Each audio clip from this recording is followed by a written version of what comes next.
41 Bible. Syrian officials say Israeli airstrikes in Syria have led to deaths and injuries. Syrian state media says the number of people killed in overnight Israeli strikes in Syria has risen to 14, with over 40 wounded. State news agency Sana said Monday that Israeli strikes hit several areas in central Syria late Sunday, damaging a highway in Hama province and sparking fires. The initial death count reported by the Masyaf National Hospital in western Hamas province was 4. There was no immediate comment from the Israeli military. Israel's carried out hundreds of strikes on targets inside government-controlled parts of war-torn Syria in recent years, but it rarely acknowledges or discusses the operations. I'm Charles de Ledesma. Spanish Prime Minister Pedro Sanchez has met with Chinese President Xi Jinping and other top officials during his second trip to China in a year and a half. Comes amid a dispute over electric cars. News and analysis, townhall.com. Once the stuff of science fiction, smart cars are now science fact. Transportation officials hoping a major investment in a technology allowing cars to talk to other cars about hazards on the road could be part of the solution to a recent surge in traffic deaths. V2X, Vehicle to Everything, has been in the works for years, but recently U.S. officials released a national blueprint. Utah, one of the industry leaders, started by putting radios on buses that talk directly with traffic signals, requesting extra seconds of green, and private investment, including testing a smart highway in Michigan and a corridor for connected trucks in Texas. I'm Julie Walker. House Republicans are blasting the 2021 U.S. withdrawal from Afghanistan. They say the Biden-Harris administration lied about the catastrophic and deadly pullout. 13 American troops died in the chaos. More on these stories at townhall.com.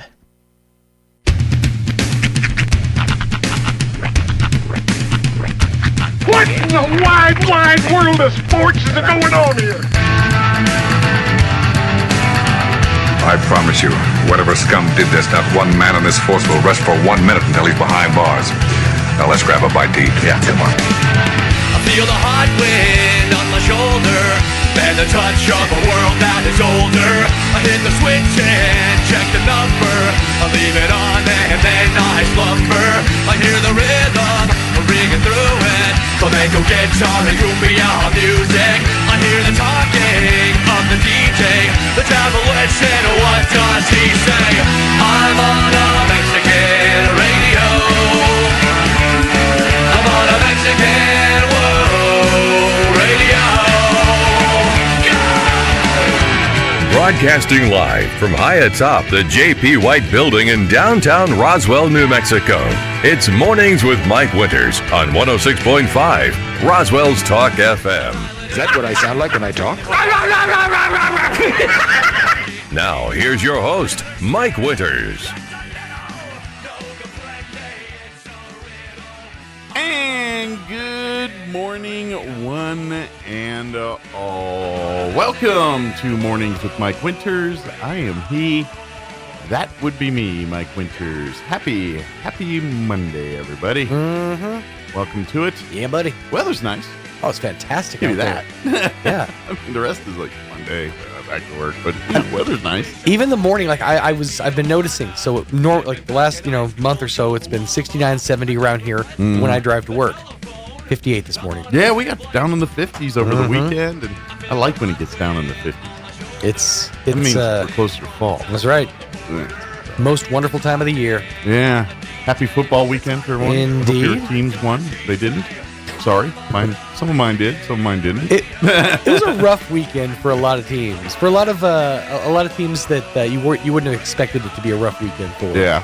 Of course, it was a bevy of course, high school football. Of course, Coyotes got the overtime win Friday night. Goddard won on the road Friday night. Yep.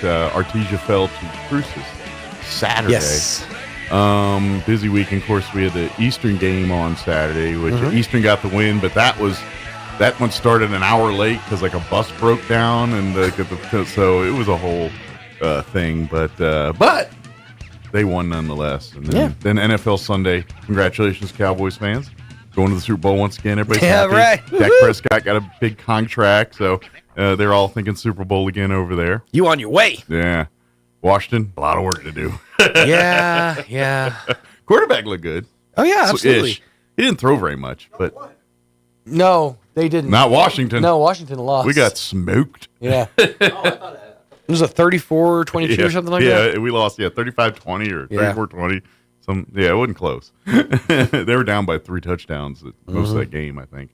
But, but Jane Daniels looked good. I mean, his stats were decent for getting smoked by 15 points. You know what? Honestly, to look good in defeat is its own thing, you know? Well, it was a lot of running, which I knew he could run. That wasn't a problem. Right. I want to see him throw, and he didn't throw very much. And so we'll see. But our defense looked bad. Like they were talking about, they're coming out violent. I was like, I missed that violent part. I don't know what happened there, but I didn't see that. They got trucked over. So we'll see. They got some work to do. That's sure. I will say this. Yeah, they still lost, but watching them. I don't know, maybe I'm giving them a pass because I know everything's blown up. Everything is literally like the roster's being reblown up. Nothing is new in that building. And they ain't going to come in and start smoking teams, right? I mean, you got to learn how to jive. You got to learn how to dance with your partners. Playing against National Football League franchises have been doing this. You know, I mean, fans just get excited. They get a new toy, and next thing you know, we're going to the Super Bowl next week. And it's like, no, the new toy needs to learn how to be a effective weapon. Right. How long did it take Buzz Lightyear to acclimate to the rest of the group? It took a while, but once they gel, Sean. Yes. You know what? That's right. Good point. Thank you. Well, for what it's worth, at least your quarterback will return to action next week. Yeah. Jordan Love, on the other hand, decided to go ahead and go down to Brazil and shatter the lower half of his leg. Well, I don't know if people watch that Brazil game. A lot of people are not happy with the conditions of that field in Brazil. Yeah, well, it's not built for those purposes. Well, quite frankly, what purposes? Running on it and cutting? Exactly. Soccer players don't run or cut. No, I don't know what I don't know if they're putting WD-40 on that field down there or what, but I think they were slipping and sliding all over the place, and it wasn't even raining. That's what I don't get. So I don't know what they were doing to that field, but I to be honest, I thought more people get way more hurt than Jordan Love because there were people falling all over the place out there. I saw at least 3 or 4 plays where they were, and it was they tried to cut and and it was happening to both teams, Packers and Eagles. Well, it was an unofficial introduction to the new sport SNSFL, which is the Slip and Slide Football League. It'll be starting next season. We're looking forward to a really great season, opening season. Well, it's funny you said slip and slide because during the, training camp, HBO does their Hard Knocks thing. You know, it's a big, it's been on for a year or two. But anyway, this year they covered the Bears during training camp. And one of their sessions was teaching Caleb Williams and the other quarterbacks how to properly slide. Oh. And so literally the coach had him out there on slip and slides. Nice. Out there practicing. And so that episode aired, and everyone that week was talking about slip and slides and training quarterbacks. And of course, in Washington, if you all saw the game, it's all the Jane Daniels. I don't know I don't know who taught him to slide. But you don't do it with your head first tumbling. That's all I'm saying. And that's how he does it. And so everyone's like, maybe bust out that slip and slide for James Daniels because he doesn't get it. Do you remember that it was weird, like a 20, maybe 25 years ago, there was a huge trend in people doing workouts on those slide boards. Oh, yeah. Where you'd slide to one side. I kind of wanted one of those. I remember the commercial, yeah. And now where are they? They're gone. You never see anybody doing slide board workouts anymore. We're in the same pile with the Thigh Master and that ab roller thing. But of all those things, that looked like the most fun. I ain't gonna lie, it did look like I wanted to go out speed skating. Mm-hmm. Just slide to the left, slide to the right. It was a real dance teacher. Yeah. Well, and I gotta imagine it only works for a minute. You probably slip some slides a couple times. And by the 3rd or 4th, it loses its slip and slide ish. And then you throw some baby powder on that bad boy. And next thing you know, you break a hip. Yeah. I think that's what's going on. That's probably what's going on. I slid too far. Yeah, you slipped into the next town over. Yep. Let that be a lesson to you. Next time, water-based lubricant. Yeah. Which, by the way, that was the best part, well, like on the slick go-kart tracks, when the guy threw some baby powder on. I don't know if they do that back in the day. That guy used to do that. Oh, you mean baby oil? No. Baby he would powder? throw baby powder on Okay. there. He would, and now this was guys with 6 teeth among them. They're, Sure. You know what I mean? Well, there's a reason for that. They learned the fun way to do it. We go-karted. It was a different time. But yeah, you'd hit that slick track or the baby powder. Oh my goodness. You could do donuts. Just like not even like traveling. You're just literally spinning like a Mario Kart. I never would have thought of that. But there you go. Redneck ingenuity. That's right. But happy Monday. Yes. Hope your Monday went better than my Washington Commanders. So we do have a full slate for you for today's show. Matt Bristol from Bristol office, patiently waiting here, is going to join us for his monthly visit. He pops in to give us sage legal advice, as he does each and every month. We're going to replay an interview in the 8 o'clock hour. We had Barbara Gomez with Main Street Roswell and Peggy Seski join us, and we give an update, talking a little bit about Chili Cheese Fest, a couple other things. That's back on, by the way, the Cheese Fest. Yes. And then in the 9 o'clock hour, we're going to have the folks from Roswell Seed join us. John and Crystal Noble join us, give us an update what they've got going on, talk a little fall, I guess, planting and grass protecting and all that good stuff. So we'll do all that in the 9 o'clock hour.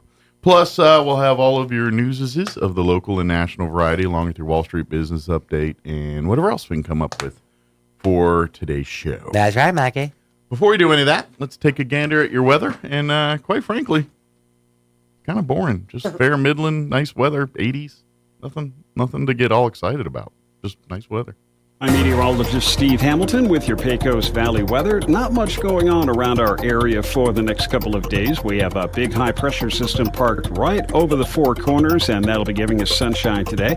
Mid to upper 80s on the afternoon high, and it might be a little bit breezy. Overnight will be clear with upper 50s, and then we're hitting the upper 80s and low 90s for the afternoon high on Tuesday. Breezy late in the day, low to mid 90s Wednesday and Thursday. That's your latest forecast. I'm meteorologist Steve Hamilton. Thank you, Steve. Currently, 61 degrees here in Roswell. Humidity is at 56%. Winds currently out of the southeast at 3 miles per hour. Expect a high of 89 today under sunny skies with south winds 5 to 15 miles per hour. Clear tonight, looking at an overnight low of 59 degrees with south winds 5 to 15 miles per hour. Tuesday, sunny, 91 for a high, south winds 5 to 15 miles per hour. Tomorrow night, clear skies, overnight low of 60, south winds 5 to 10. 92 for a high on Wednesday under sunny skies, south winds 5 to 15 miles per hour. Sunny and 96 for Thursday. Friday, sunny and 97, and then Saturday and 96 on Saturday, 94 on Sunday. So warming up, mid-90s here for the back half of the week. All right, it is 7:16. We're going to get you into your LaGrone Remembrance and Ballard Funeral Home Remembrance for today. Your Roswell Livestock Report, quick break also. And then Matt Bristol with Bristol Law Office will join us on the other side. Don't go away. You're listening to Mornings with Mike Winters. We'll be back in 3.5 minutes. Ballard Funeral Home and Crematory and LaGrone Funeral Chapel have been celebrating life for over 90 years. Ballard Funeral Home and Crematory celebrates and remembers Marilyn Louise Arnez passed away Wednesday, August 28th. There are no services scheduled at this time. Kay Armstrong passed away Wednesday, August 28th. No services are scheduled at this time. And Jason Bethany passed away on Friday, August 30th. There are no services scheduled at this time. LaGrone Funeral Chapel celebrates and remembers Virginia Catherine Cameron, who passed away on Friday, August 30th. Services will be Friday, September 6th at 1 p.m. at LaGrone Funeral Chapel, with interment following the service at South Park Cemetery.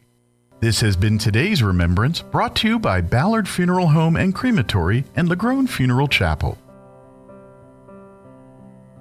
Join Hot New Country 92.9 The Brand and Fiero 106.1 FM for a live broadcast this Saturday from 10 to 1 at Roswell Honda. The days are getting cooler and the nights are getting longer, and grilling weather is about to get even better. Roswell Honda has a lot full of great new and pre-owned vehicles that fit your needs and budget. We'll be on hand from 10 to 1 with free hot dogs and ice-cold drinks and your chance to win an all-black 5-burner gas grill with side sear, perfect for grilling season. See you Saturday, 10 to 1 at Roswell Honda, 2177 West 2nd. Good morning, this is Smiley Wooten at the Roswell Livestock Auction. A nice early fall run for today. We expect to sell 1,400 head, breaking down like this: 200, 225 weight cows and bulls, 125, 150 pairs of bred cows, 1,000, 1,050 calves and yearlings. Today's sale will include 30 to 35 cow-calf pairs, mostly black, white face with Angus sired calves at side. Pairs 5 to 10 years old. 55 bred cows. Mr. Mexico, X-quality black, white face Angus and Brangus crossbreds. Second trimester bred to high quality Angus bulls. Good flesh. Cows 6 to 10 years old. 26 bred cows. Mr. Wayne Netherland, Artesia, New Mexico, X-quality 90% black, white face Angus crossbreds, bred to Angus or Hereford bulls, medium flesh, 7 to 10 years old. 179 calves, the Hudson Cattle Company, Deming, New Mexico, excellent quality, 75% Charolais cross, 25% Angus cross. Cattle are short weaned, one round Bow-Shield Gold, Covexin 8, medium condition, 450, 575 pounds. 58 calves, Mr. George Christokorich at Carrizosa, New Mexico, excellent quality black Angus cross calves, Bow-Shield Gold, 7-weight branded, 400, 550 pounds. 40 calves, Henderson Ranch, Wink, Texas, excellent quality smoky Charolais crossbred calves, 275, 375 pounds. 33 steer calves, Mr. Wayne Netherland, Artesia, New Mexico, ex-quality black, white face Angus crossbred calves, Bow-Shield Gold, 8-weight Brandon, 375, 500 pounds. 76 light yearlings, Stockton Ranch, Dexter, New Mexico, good quality, 90% black, white face Angus crosses. They are light yearlings. These cattle wean 120 plus days. 2 rounds of shots, bunk broke, 475, 600 pounds. 32 light yearlings, Karen Stone, Kermit, Texas, excellent quality. Here's a Mornings with Mike Winters fun fact. More than 50% of Americans fall asleep on their sides. That's way better than falling asleep on someone else's side. Here's Mike Winters. And good morning. I'm doing transactions right now. I'm hustling right now. Good morning. It is 20 minutes after 7 o'clock, and joining us in studio this morning, Matt Bristol with Bristol Law Office back with us. Good morning. How are you today? Good, Mike. How are you doing this morning? Doing good. Yeah, you caught us. I'm selling some gun raffle tickets for our American Legion post for a drawing here, and so I got Matt to buy some. So. Yes. But I did it right before we went on air. So. Glad to support the American Legion. Thank you very much. I will. I do appreciate it, and hopefully, maybe you're a lucky winner there. We got 2 handguns. We're giving away a 1911 and a for the ladies a Charter Arms Lavender lady. I believe it's a 38. It's a revolver. Oh yeah, pretty. Yeah, got a picture of it right here. And then the 1911 A1. And when is the drawing? During the end of the fair, Eastern New Mexico State Fair. So we'll do it at the end of the fair. Need not be present to win. No. We got to as long as you give us a good phone number on there, we can get a hold of you. How much are the tickets? $10 for 1 ticket, or you can get 6 for $50. So. Which is what I did. Which absolutely. So get out there and support the Legion, folks. Absolutely. Thank you very much. I appreciate it. Absolutely. That there, so I don't lose it. How was your weekend? Doing good. Of course, for folks not familiar, Matt joins us each month from Bristol Law Office, and we talk legal advice, whether it's family law issues or financial planning issues or business stuff or all sorts of stuff. We cover the gamut here each and every month. Yeah, we do. But I wanted to give a shout out. This past weekend, we had a first in Chaves County. First time ever. A good thing? Great thing. Okay, all right.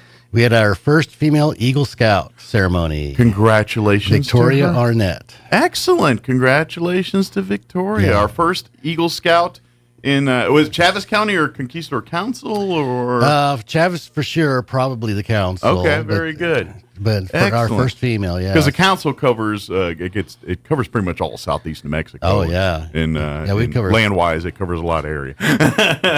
Yeah, we cover a third of New York State. Yes. Yeah, it's kind of funny where as you get out west here, and it's probably true in everything like that, but the territorial gets bigger land wise. Back east, National Capital Area Council land wise, it's really just the tri-state area there, but population wise, because it's several major metropolitan areas in there, it's different. But out here, you get hundreds of miles and less people. So oh yeah, a lot of distance between meetings. Yeah, this weekend we had the Philmont had its fly fishing invitational, and our guide spends half his time in Connecticut, then half his time in Massachusetts, and I'm like, well, our council would cover Connecticut, Massachusetts, New Hampshire, Vermont, and 20,000 square miles left over. That's right. You spend an afternoon going through 6 states here. You're like, yeah, we got from one end to the other, sort of. Yeah.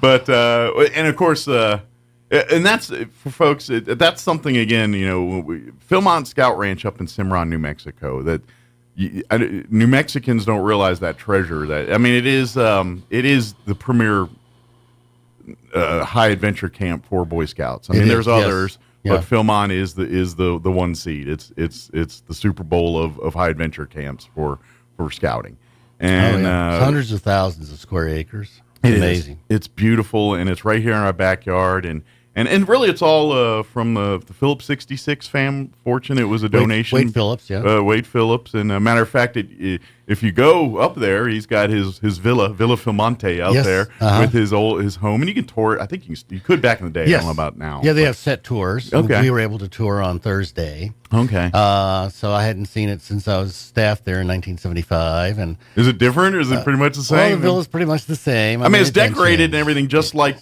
his family left it back, back before he donated to the Scouts.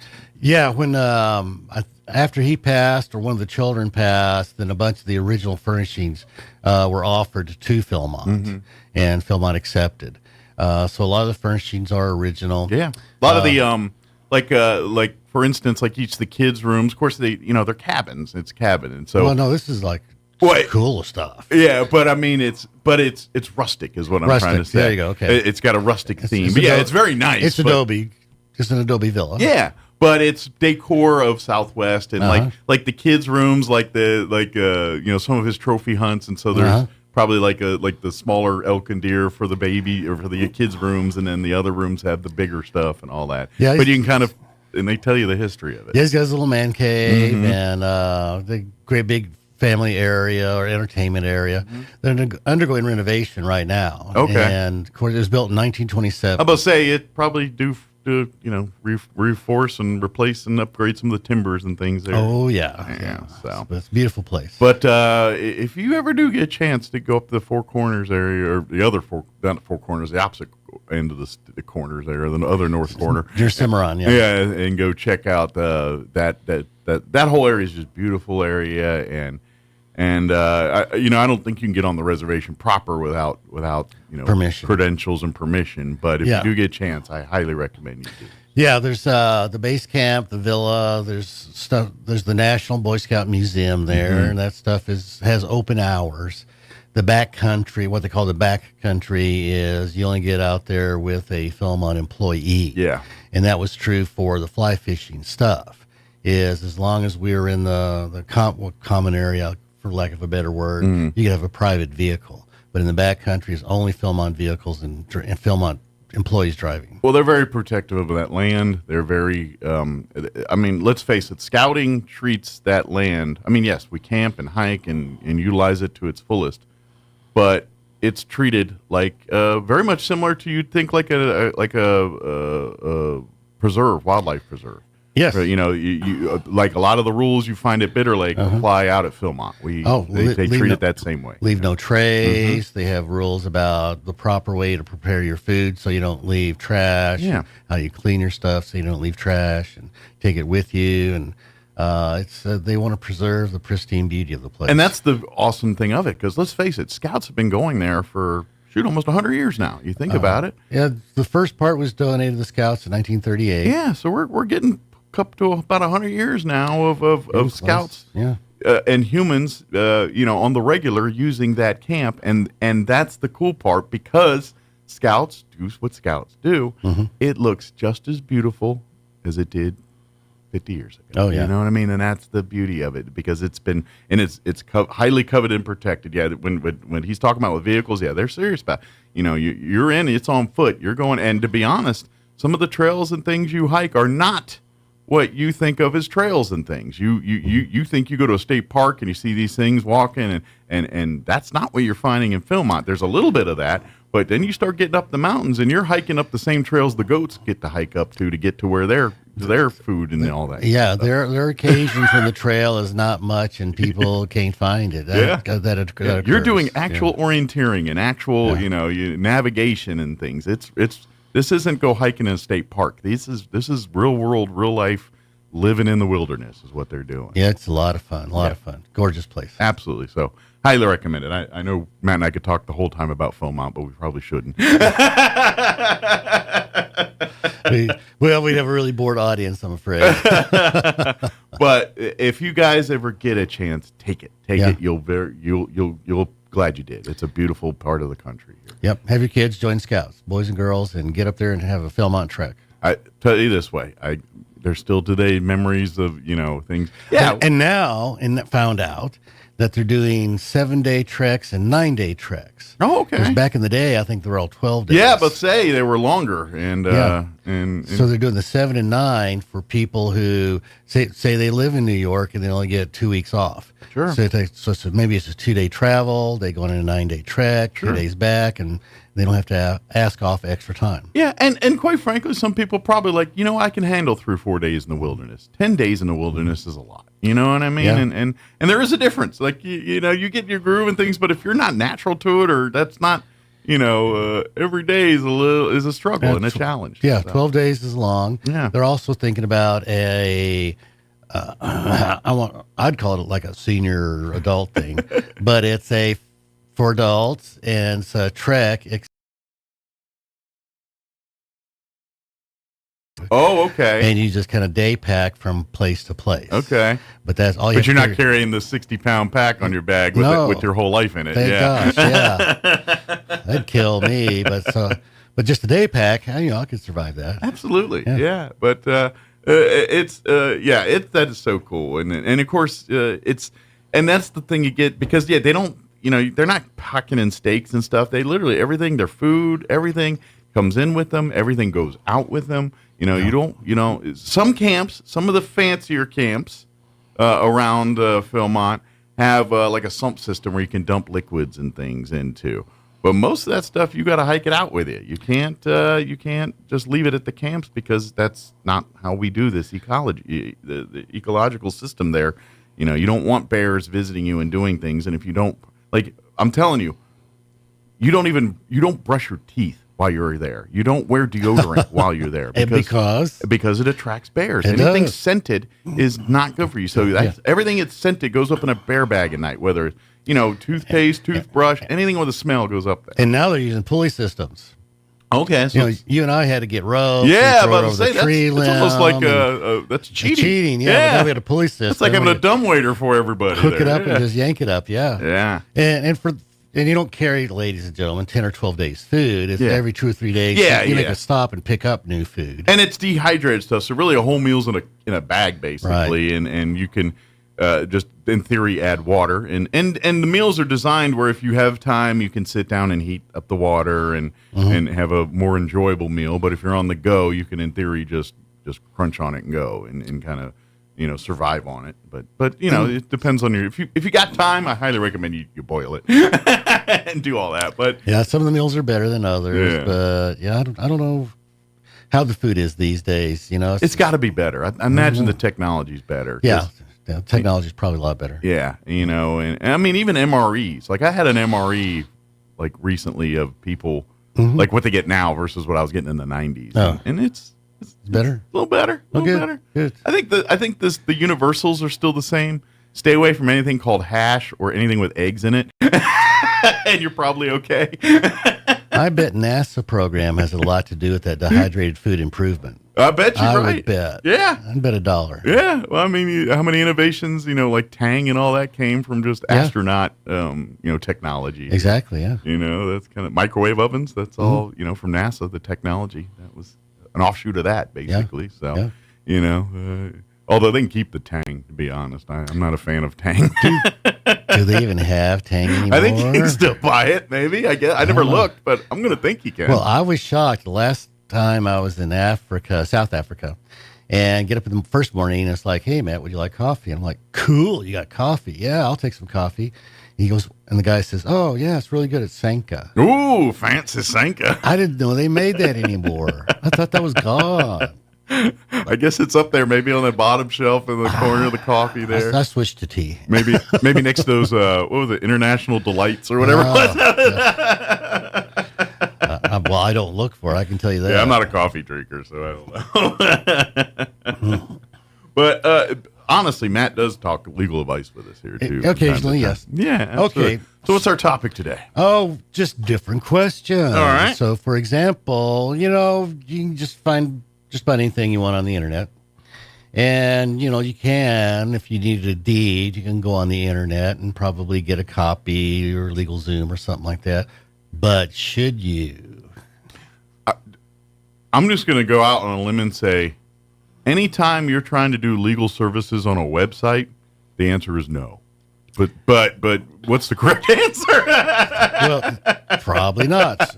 I mean, I'm just saying, like, if you could fill out a form and in theory get something that people go to 8 years of college to do, maybe that's not the right way. Yeah, I'm just saying, maybe you're getting a little oversimplified situation of something here. I'm not saying there's never a situation where that's wrong, but by and large, I can't imagine that's sound advice.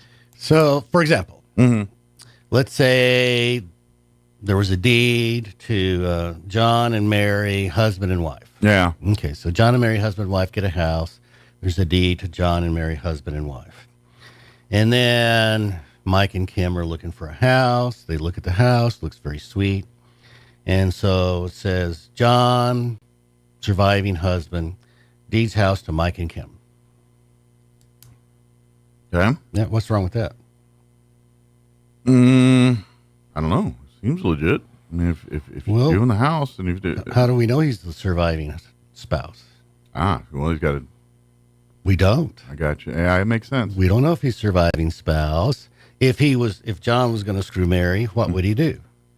That's true. Sign a deed as surviving spouse. Sure. So they got So we need a death certificate or something that shows he's a surviving spouse.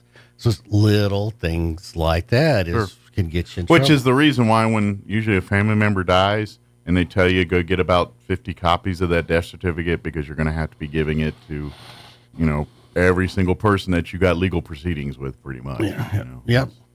Or let's just say change the fact situation. Let's just say there's a deed to John. Mm-hmm. Okay. So John buys house. Okay. And then Mike and Kim see the house. They want the house. So John deeds house to Mike and Kim. Is there a problem? Well, again, if it's probably the same problems we had earlier. Do we know he's the person that's authorized to do this?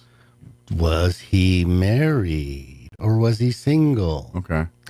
So in New Mexico, a deed to one spouse is presumed to be community property. Okay. So if he's got a wife, by default, she has entitlement to half of that or, a share of that right. deed.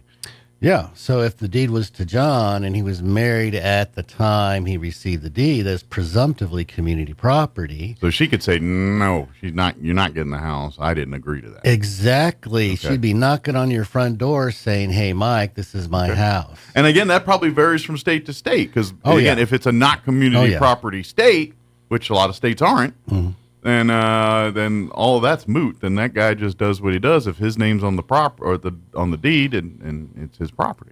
So marital status on the deed is hugely important for that reason. Okay. So it should say to John, a single man, or a married man as a sole and separate. Okay.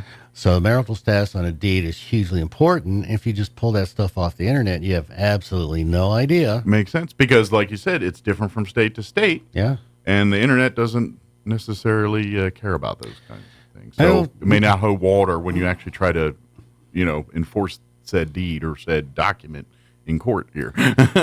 Yeah, so if it's a situation where the spouse should have joined or was required to join, that deed is void. It is absolutely bad. There's no way to resurrect your claim to that house. Mike and Kim are on the street. Too bad, so sad. Interesting. There's no way to fix that. You're screwed. So, And this is, again, gets into that sticky wicket. Say the couple gets a divorce, and this is why, because if that's not handled, and even though they're divorced or separate, I mean, this is now you get into say, well, now that person still has a say because the divorce isn't final or wasn't done properly or whatever, or who gets the property on that, who gets the say on that. Yeah. So the original deed could have said John and Mary, husband and wife, and now the deed says John, a single man, to Mike and Kim. Well, how do we know he's a single man? And if he was going to screw Mary, he would sign exactly the same way. Now, let me ask this. Say, what happens if, and I know I'm getting a little in the weeds on this, but say he owns the house before he got married, owns the house. It's his house. John owns house pre-marriage. Pre-marriage, then gets married. Okay. And then does she, even though she was brought in after the asset does she have a claim because of being married in a community property state by default?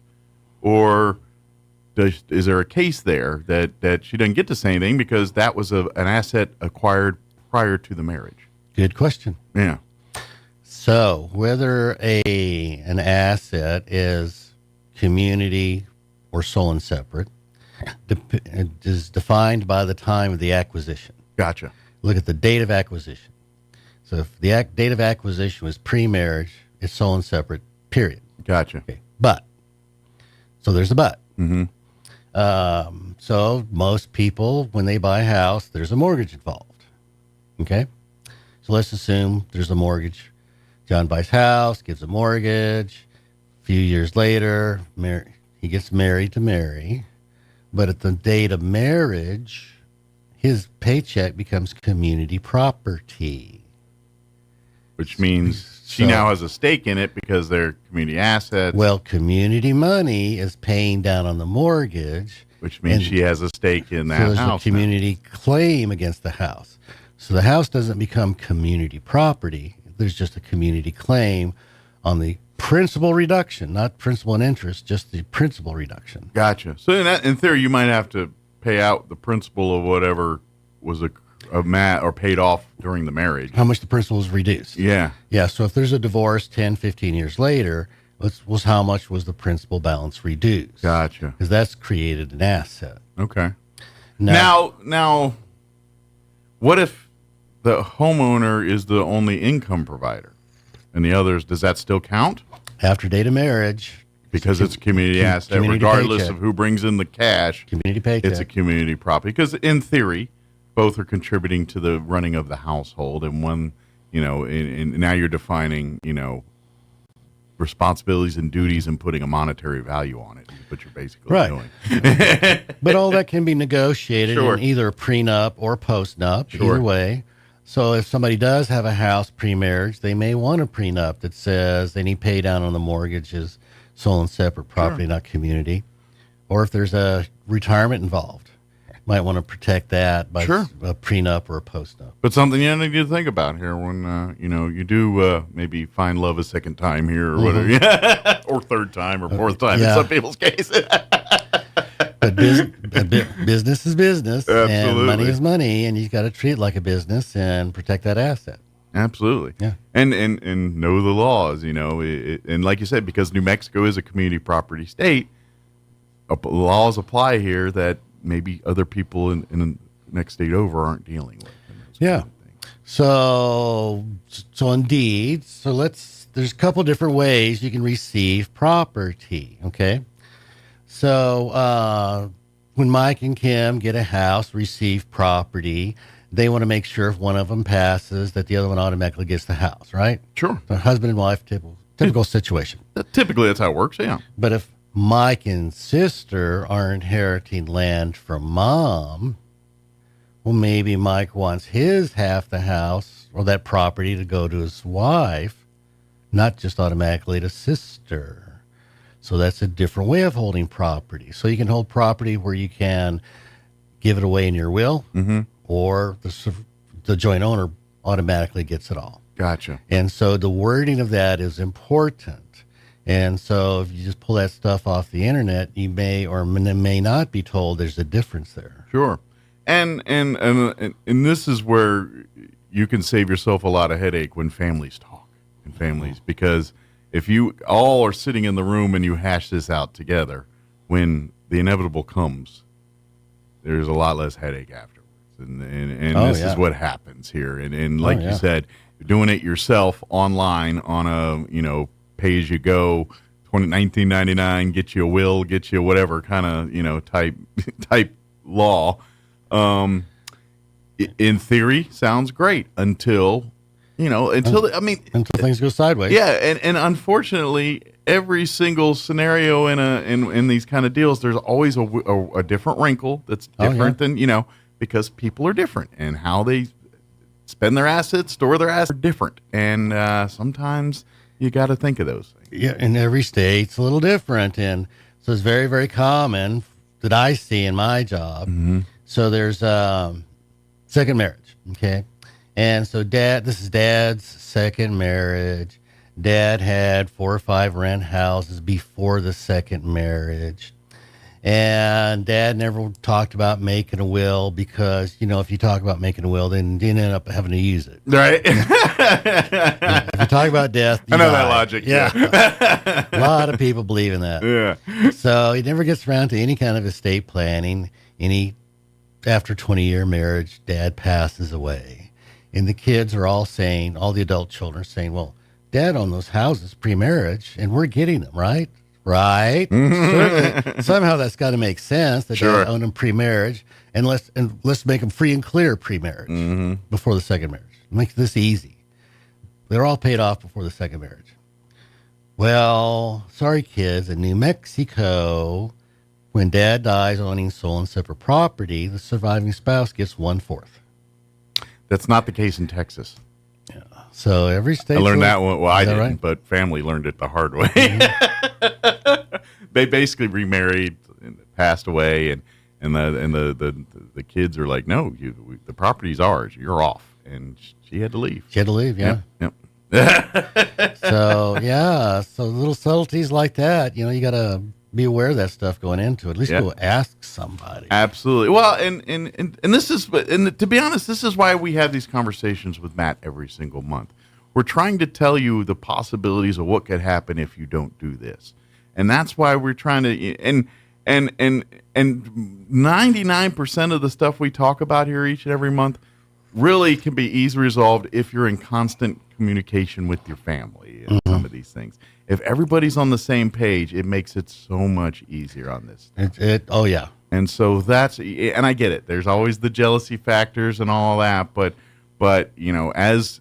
trust me, as the asset holder and decider of what happens to your assets later, the more you keep your family in the loop, the less strife, headache, and just lack of knowledge happens after the inevitable happens. Indeed. Yeah, it's always good to have everybody informed before you die. Yep, absolutely. Sorry, but that's just the way it is. And so that's really what these conversations are about every single month, whether it's in your business or your home or whatever. It's just, when it comes to the law and your assets, whether it's your business, your home, or whatever it is, that we don't want you to lose it because you didn't do something that could have been easily fixed to avoid that. Yeah, if you have a way you want your estate to flow after you pass away, it needs to be written in a will. Just post-it notes don't count. And this is why whether it's Matt Bristol or an attorney like him, that's why you need to sit down and just and have the conversation. Look, this is what I'm trying to do.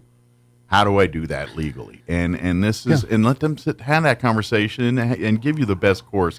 Do it this way. And if you want this, you're going to have to not do this to avoid this or whatever. But having that conversation with a guy like Matt and sitting down and just saying, look, I'm trying to do this. What's the best way to do that legally? And having that conversation before you start pushing buttons and signing your name to things might save you a whole pounds and pounds of headache later down. Well, especially your family. Save your family a lot of heartache and headache. Yeah. And put all that stuff in a safe deposit box somewhere with a couple of kids' names on it. Because the worst case scenario is, there's a fire. Yep. And the kids are looking at each other and say, well, Dad's car burned up. Who do you have car insurance with? Oh, I thought you knew. No, I thought you knew. Yeah. Well, we need to make a claim on the house insurance. Who do you have insurance with? I don't know. And well, look through the checkbook and see who Dad was writing insurance checks to. Oh, wait, it was destroyed in the fire. Yep.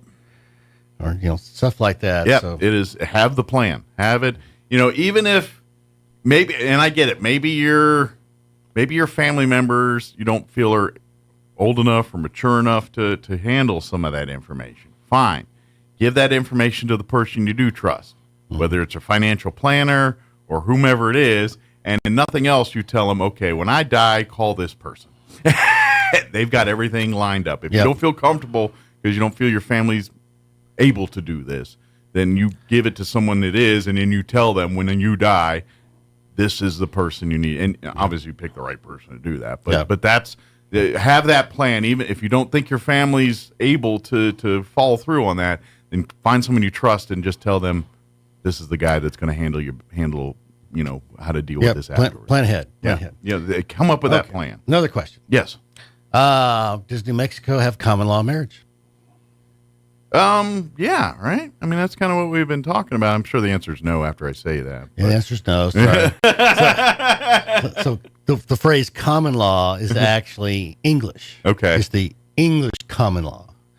And so in England, they have common law marriages. And I don't know what constitutes that to occur. Okay. So basically, in theory, if you're hanging out long enough, you're just married now. Yeah. That's the principle. Yeah, if you live together, you hold yourself out as husband and wife. Sure. You do everything but for a period of time. Go sign the marriage certificate, basically. If you act like a husband and wife long enough, then poof, you are husband and wife. Yeah.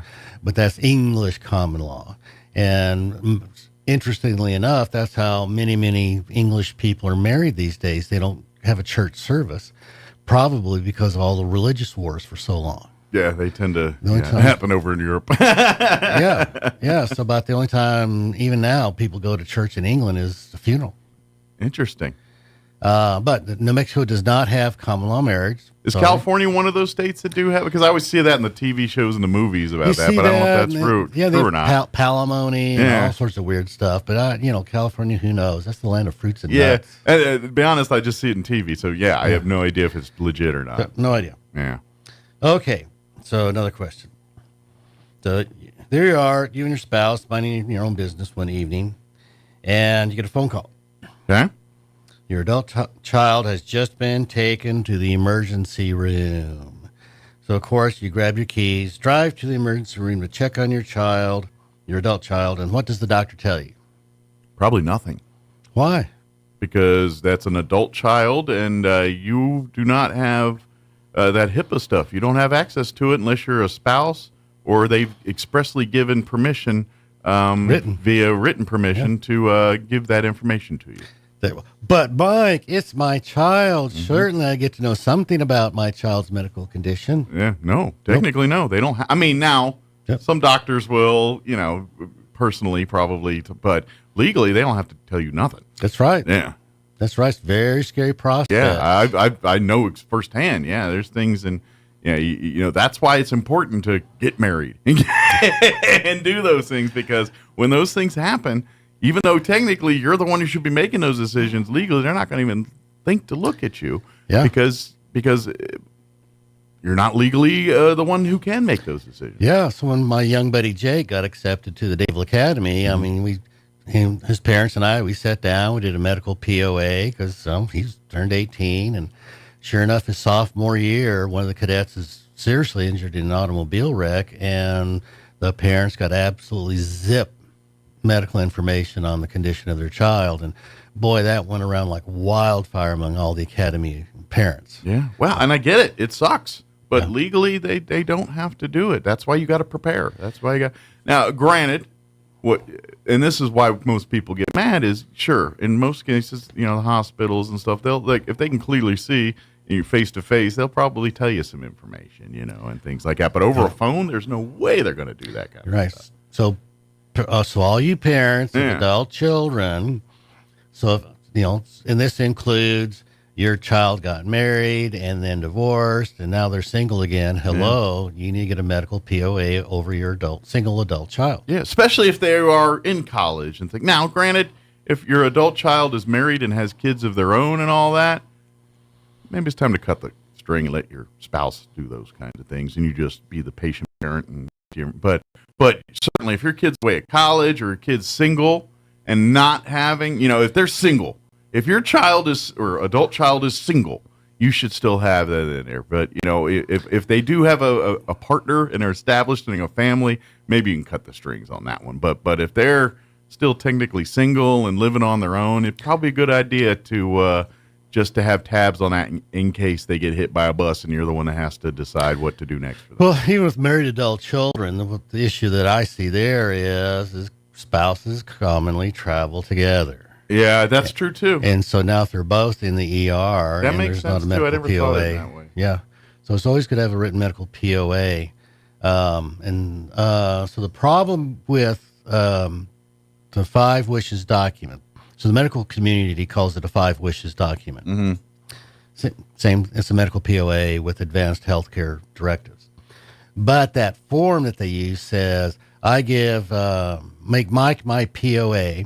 But if Mike is unable or unwilling, then I give it to Sean. Okay. Well, unable or unwilling does not mean unavailable.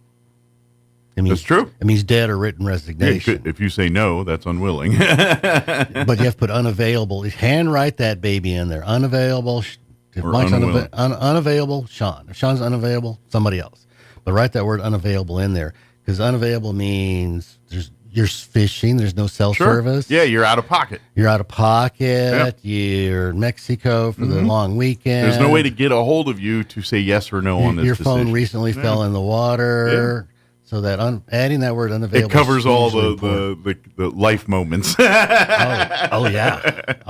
Yeah. Oh yeah. Absolutely. And so, but again, this is getting back to that point. This is why you need to talk to attorneys and live people about these decisions rather than fill in blanks on a website somewhere and expect to get legal protections that you're looking for. Yeah, and this is any attorney in this field will tell you, oh, well, the reason we do it this way is because we've seen things blow up when you do it the other way. Yeah.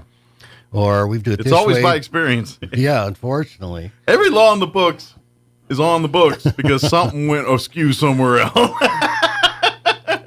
That's right. No one just didn't sit and think of laws one day. Things happen that they said, maybe we should do a law about that. Funny you should say that. So, yeah. So if you want some legal history. Okay. Funny thing.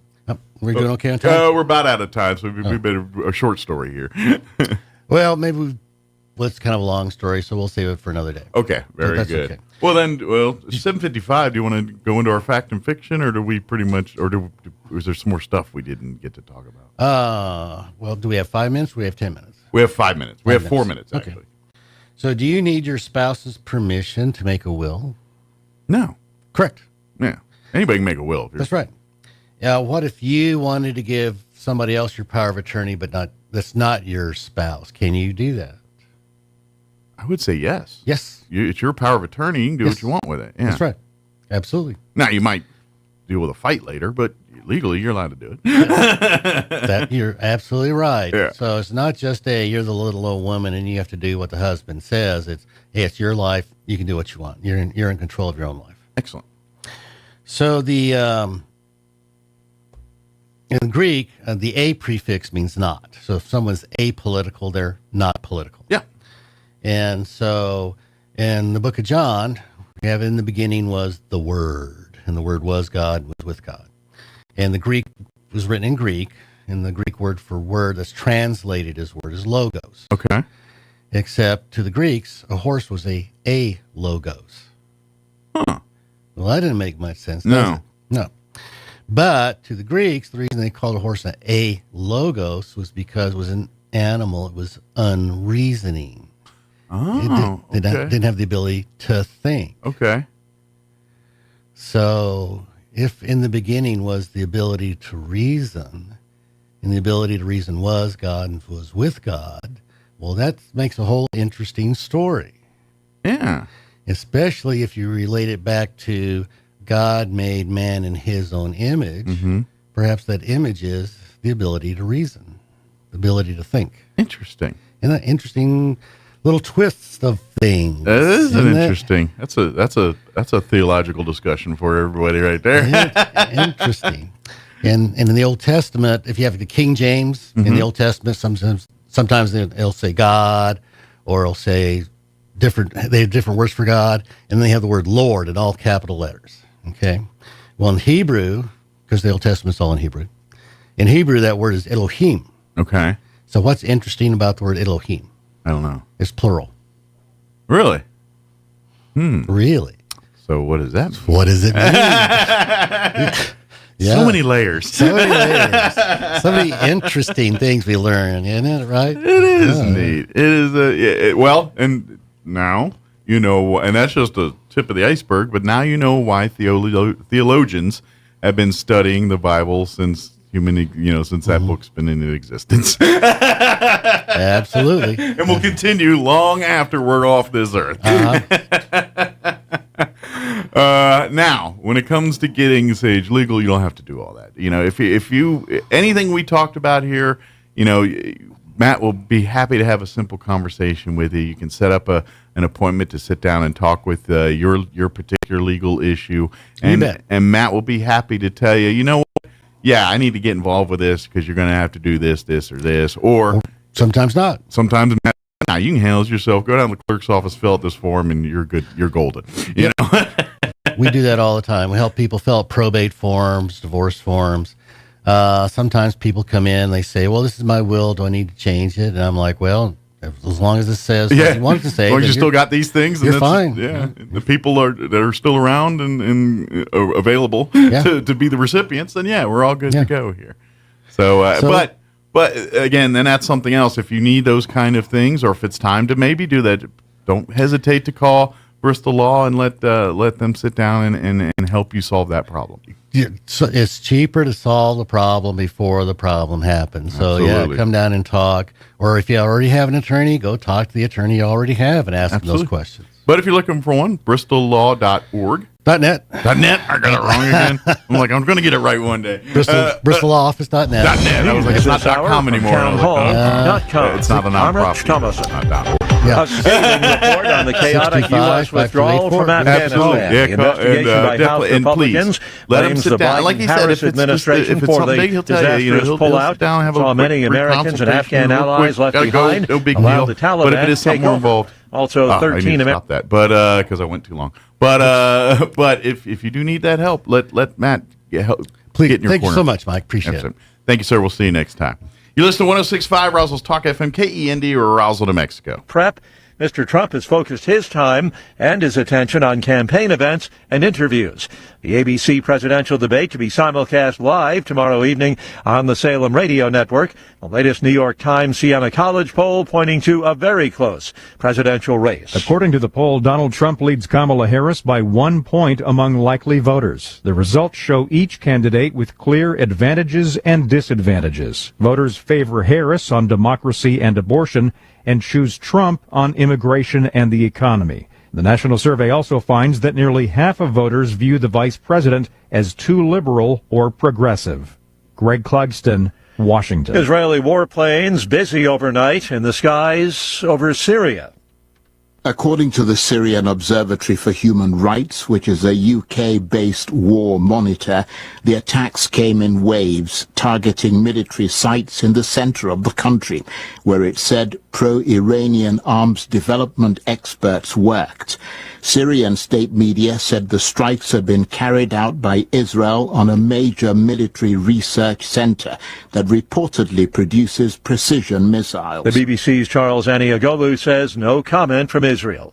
Watching Wall Street, the Dow up 317. More on these stories, townhall.com.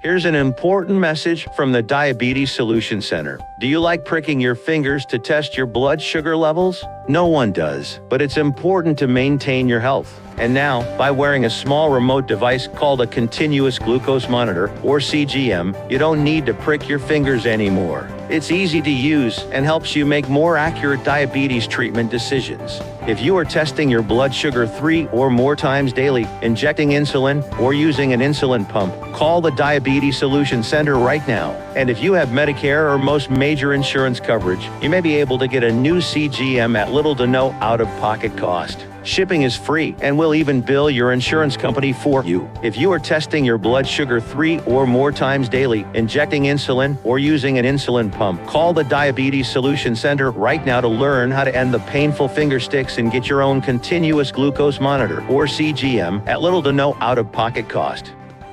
Former Venezuelan opposition presidential candidate Edmundo Gonzalez has fled into exile after being granted asylum in Spain. Nicolas Maduro is standing very firm in his position, saying that he won this very disputed election, denying any allegations of fraud.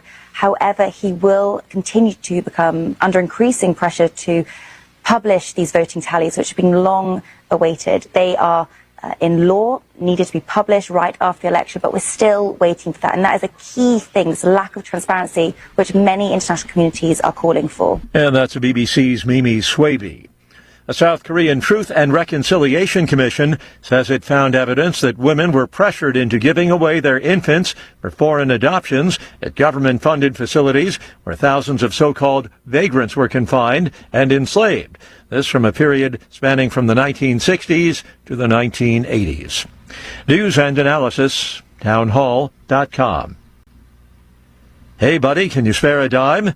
Sure, but don't give them that dime. 3 sisters from Ohio who had a dime in a bank vault knew that it had value, but not this much. Experts say the coin struck by the U.S. Mint in 1975 will bring more than $500,000 when an online auction ends in October. What makes this dime depicting President Franklin D. Roosevelt so valuable is a missing S mint mark. It's one of only 2 known to exist. The other sold in 2019 for more than $450,000. Jason Walker reporting. A grueling manhunt into its 3rd day today for a suspect in an interstate shooting that struck 12 vehicles and wounded 5 people in Kentucky. They're looking for suspect Joseph Couch in the shootings along a stretch of I-75 near London, Kentucky. More on these stories at townhall.com.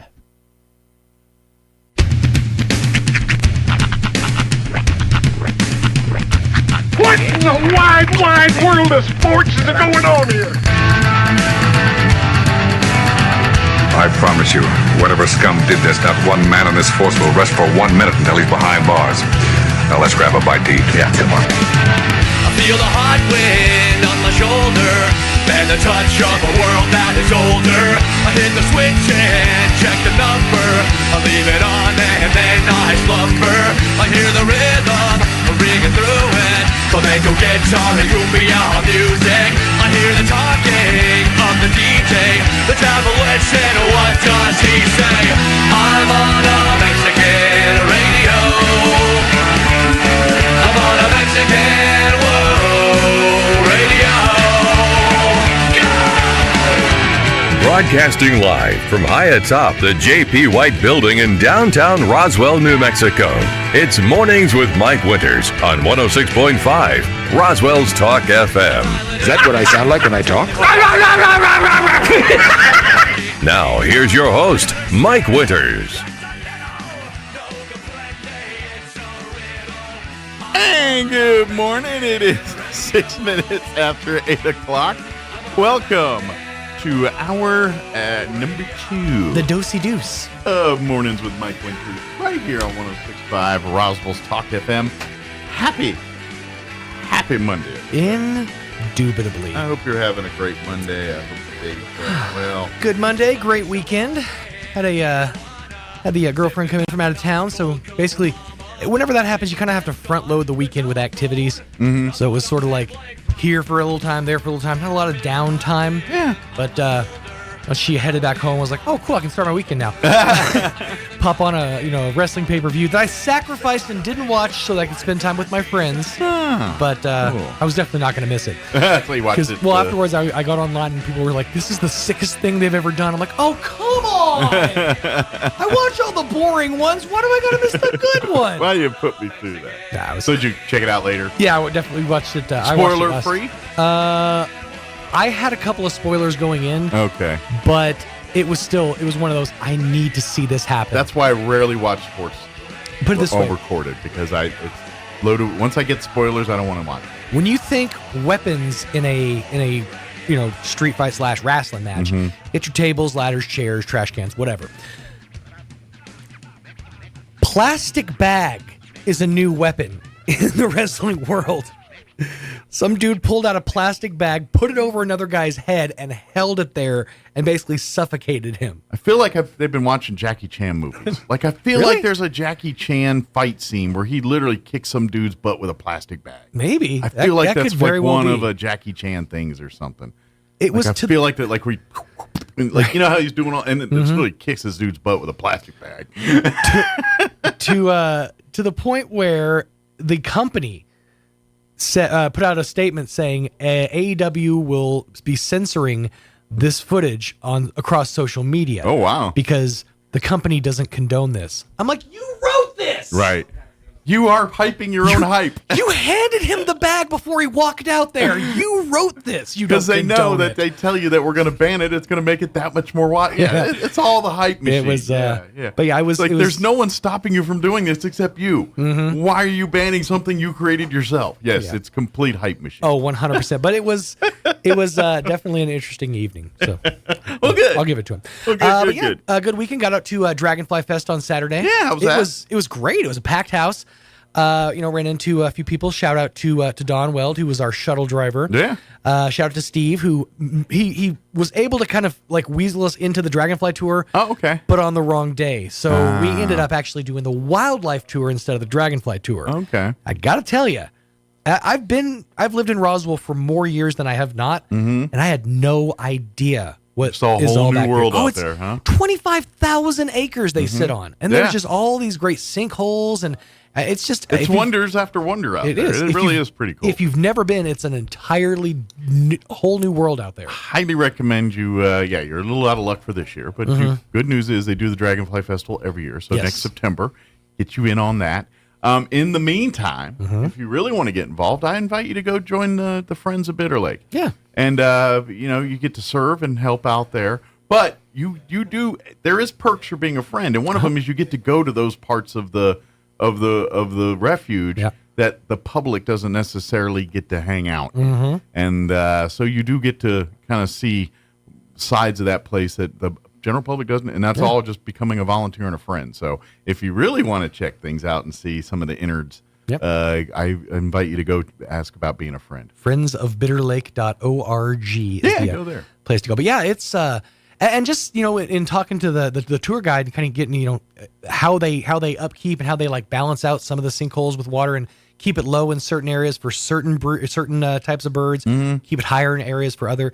It's all that by like 8 people. That's absolutely impressive. It is. It's very cool out there. It's an undertaking for sure. I hope everyone that went out there had a great time, and the weather seemed like it was a good day for everything. Perfect. It was getting a little warm when we left about noonish, but weather was cooperating and all day. Quite frankly, by 2-3 in the afternoon, everything's pretty much done out there. It's everyone's pretty much wrapped up at that point. So, but yeah, it is. It's a good time, and definitely, I'm glad you guys got a chance to go out there and see a side of Roswell that you don't get to see very often. I did get called to the carpet a bit though. I'm standing out on the observation deck. I'm just kind of just looking out, observing, and off to my side I hear, "Where's Hunter?"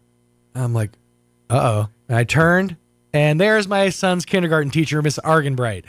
So I got called to the carpet for not taking my son to the educational experience, but I was like, "Oh, he's with mom.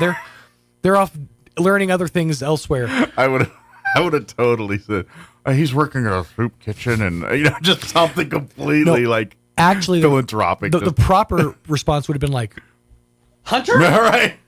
And then just start running. Yeah, I believe when John was telling me yesterday, the response was, he's in the lake. Sinkhole number 242. There was one table set up where they had a few aquariums, and one of them had a bunch of fluff in it. Okay. And the lady said, "Well, there's a king snake in here, but he's burrowed." I said, "You missed a perfect opportunity. You could have said, there's a king." Wait a minute. Oh no. Oh no. And then just got on your radio and be like, we got one. And then just Got take a off. situation. It just say code green, and then This is why they don't put me in responsible positions, because I would mess that up every I'm time. not the same dude. I would have done the thing. We got a code green and then walk away. What does that mean? I'll be right back. Just take off and have a piece of pizza or something, you know. Right. Get a hot dog. But yeah. So, but I'm glad you had a good time. Had fun. Twas indeed. Next year I'll take the kids. There you go. All right. Kids for next year. That's right. I had to case the place first, make sure it was going to be fun for them. Scout it out. That's right. But yeah, had a good time there, and it just a lot going on. The weather's nice, so it's kind of I get it now. People like, I love this time of year, and I was like, why? It's so much work, so much going on. But no, I'm like, I get it now. It's now, once fun just to live life. And once you get out of the confines of this building, it is very nice out there. However, the confines of this building do tend to trap you. Yeah. Although, yeah, I spent a lot of seat time sitting right where I'm at this weekend. I was like, man, I've been here all the time. Like Friday night hanging out here, Saturday night hanging out here. And the bummer was you didn't just get to babysit so you could sit there and kind of get caught up on programming or whatever. You actually were active. You had to. Like, I got to push buttons and listen. Yeah. And do, I got to do work. You got to like pay attention. That's work. What's that about? Don't you know what my me time is? Right. Yeah. Well, and I will say this, and I'm not. They do a great job of doing what they got to do, and they bring these Eastern broadcasts. I know exactly what that takes. It's a pain in the butt, and they do a great job. But they could at least inform a brother when things are delayed and things. Like, I'm just sitting here thinking the game's going to go off at 5:45. Nothing's going on. I'm just diddy bopping waiting. I'm like, I'm not hearing nothing. Finally, I'm texting at 6. Hey, what's going on? I don't know. Let me check. And then 30 minutes later, bus broke down. The game's been pushed back an hour. I was like, why didn't you tell the affiliates? Just saying, I'm just sitting here holding my, sitting here waiting on something to happen. Could have let me know.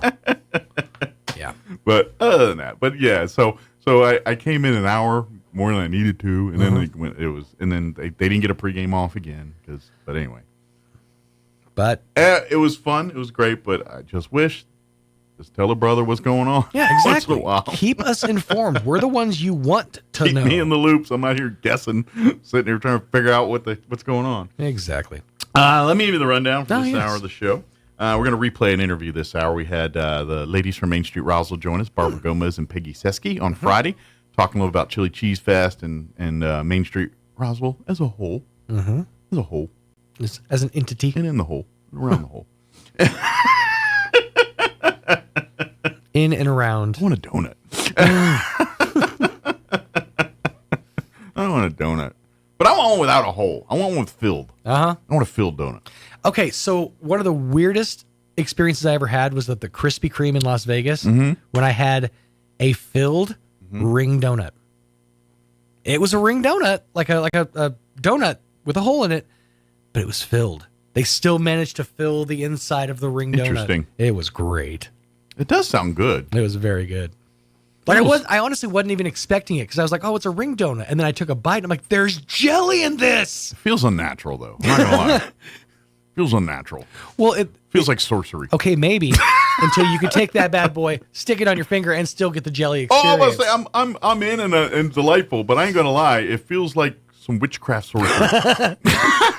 That's how they roll in Krispy Kreme Kingdom. Some kind of not savory, something like that. I'm sorry, sticking your finger in jelly just sounds gross to me. Have you ever done it? I think so. Well, then it's not that gross, is it? It's actually quite delicious. I mean, for the rest of the people in your party, probably not the cleanest thing in the world. Well, yeah, that's what I mean. I did it one time and jelly punched me in the face.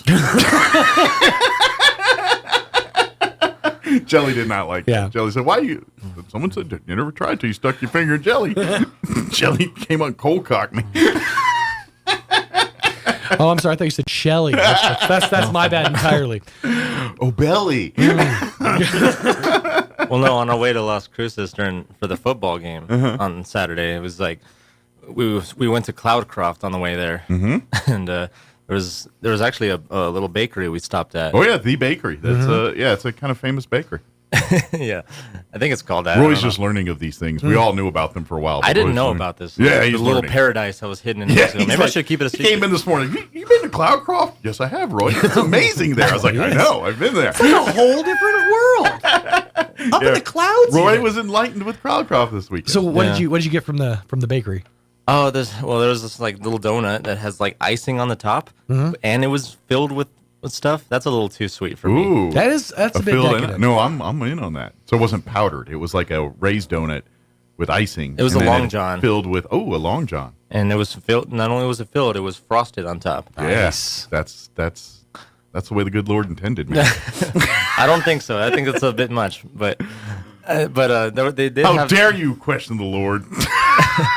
That's how he wants the Long John. So what you should have done, Roy, when you walked into the donut shop, is had him bring out a box and say, let's get some of these glaze, some sprinkle stuff, those cinnamon rolls, whatever makes sense. Yeah. Pull the JD Vance. Pull a Vance, yeah. Whatever makes sense. Whatever makes sense. Although they did have a novelty soda there that I did Really? try, and it's named after the Monkees because they're on the cover. The band, the Monkees? Yes. Okay. Yes, it's the Monkees. I don't know if they're officially sponsored by them or what. It's the official drink of the Monkees. But it's Davy Jones can't get enough. Monkees flavored banana nut soda. Ooh.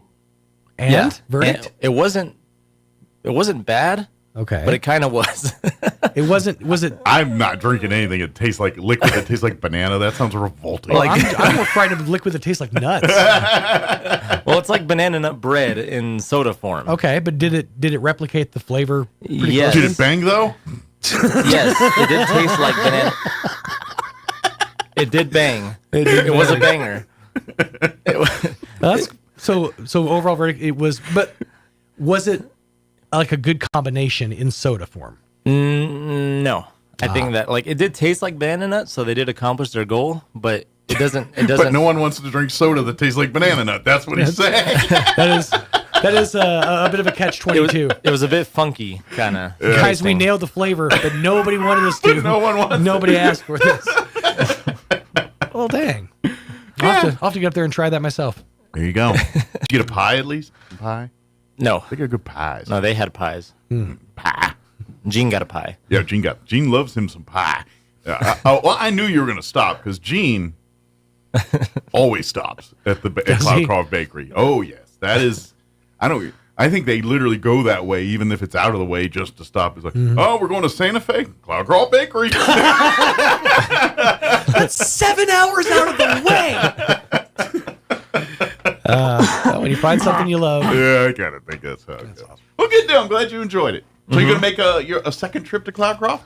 Yeah. Dare I say your own trip? Maybe, spend the weekend and explore your own way? Yeah. All right. I think if I go to Las Cruces again, I'm definitely going to go the Cloudcroft way. You know what? And if you get a chance and want to treat yourself, stay the night at the lodge. Get your room. It's very cool. Very nice. It's better than the 4-hour nothing drive through Alamogordo. And, It is way better than you're, that. I mean, you're still You're passing absolutely through Alamogordo, but it's still. Well, if you like scenery, Yeah. there's not a lot of it, but there's some. Cool weather. But when you drive straight from Roswell, then there's like a whole bunch of nothing before you get It's to literally Alamogordo. driving to another planet. When you drive here and don't get out of the car, you hit Cloudcroft, then get out of the car in Cloudcroft. Yeah. Like, am I in the same state? You can't even tell. It's an amazing thing. Yeah. I'm glad you got to experience that, Roy. Every New Mexican should experience that. Yeah. Especially since you live literally an hour away. It's paradise in your own backyard. They even have a trestle. Ooh. A trestle? A trestle. A trestle. I did not know what a trestle was until yesterday, but apparently they have a trestle there. A trestle. Now he wants to use it in everything.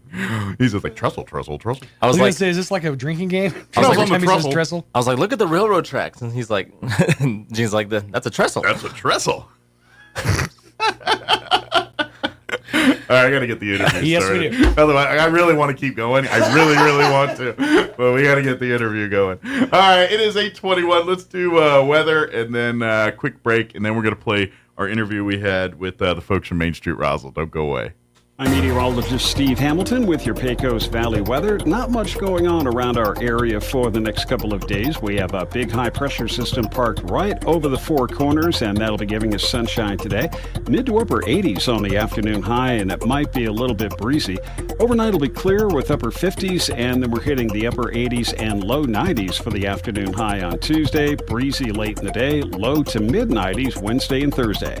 That's your latest forecast. I'm meteorologist Steve Hamilton. A bedroom is a quiet escape where I go for peace and comfort.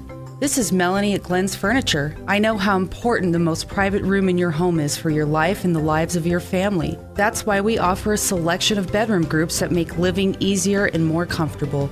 Modern designs, bold curves, and stylish fabrics elevate your bedroom space. You'll find your new set easy to sleep on and even easier to own. Come see us at Glenn's on the corner of Union and Alameda, where delivery is free since 1953.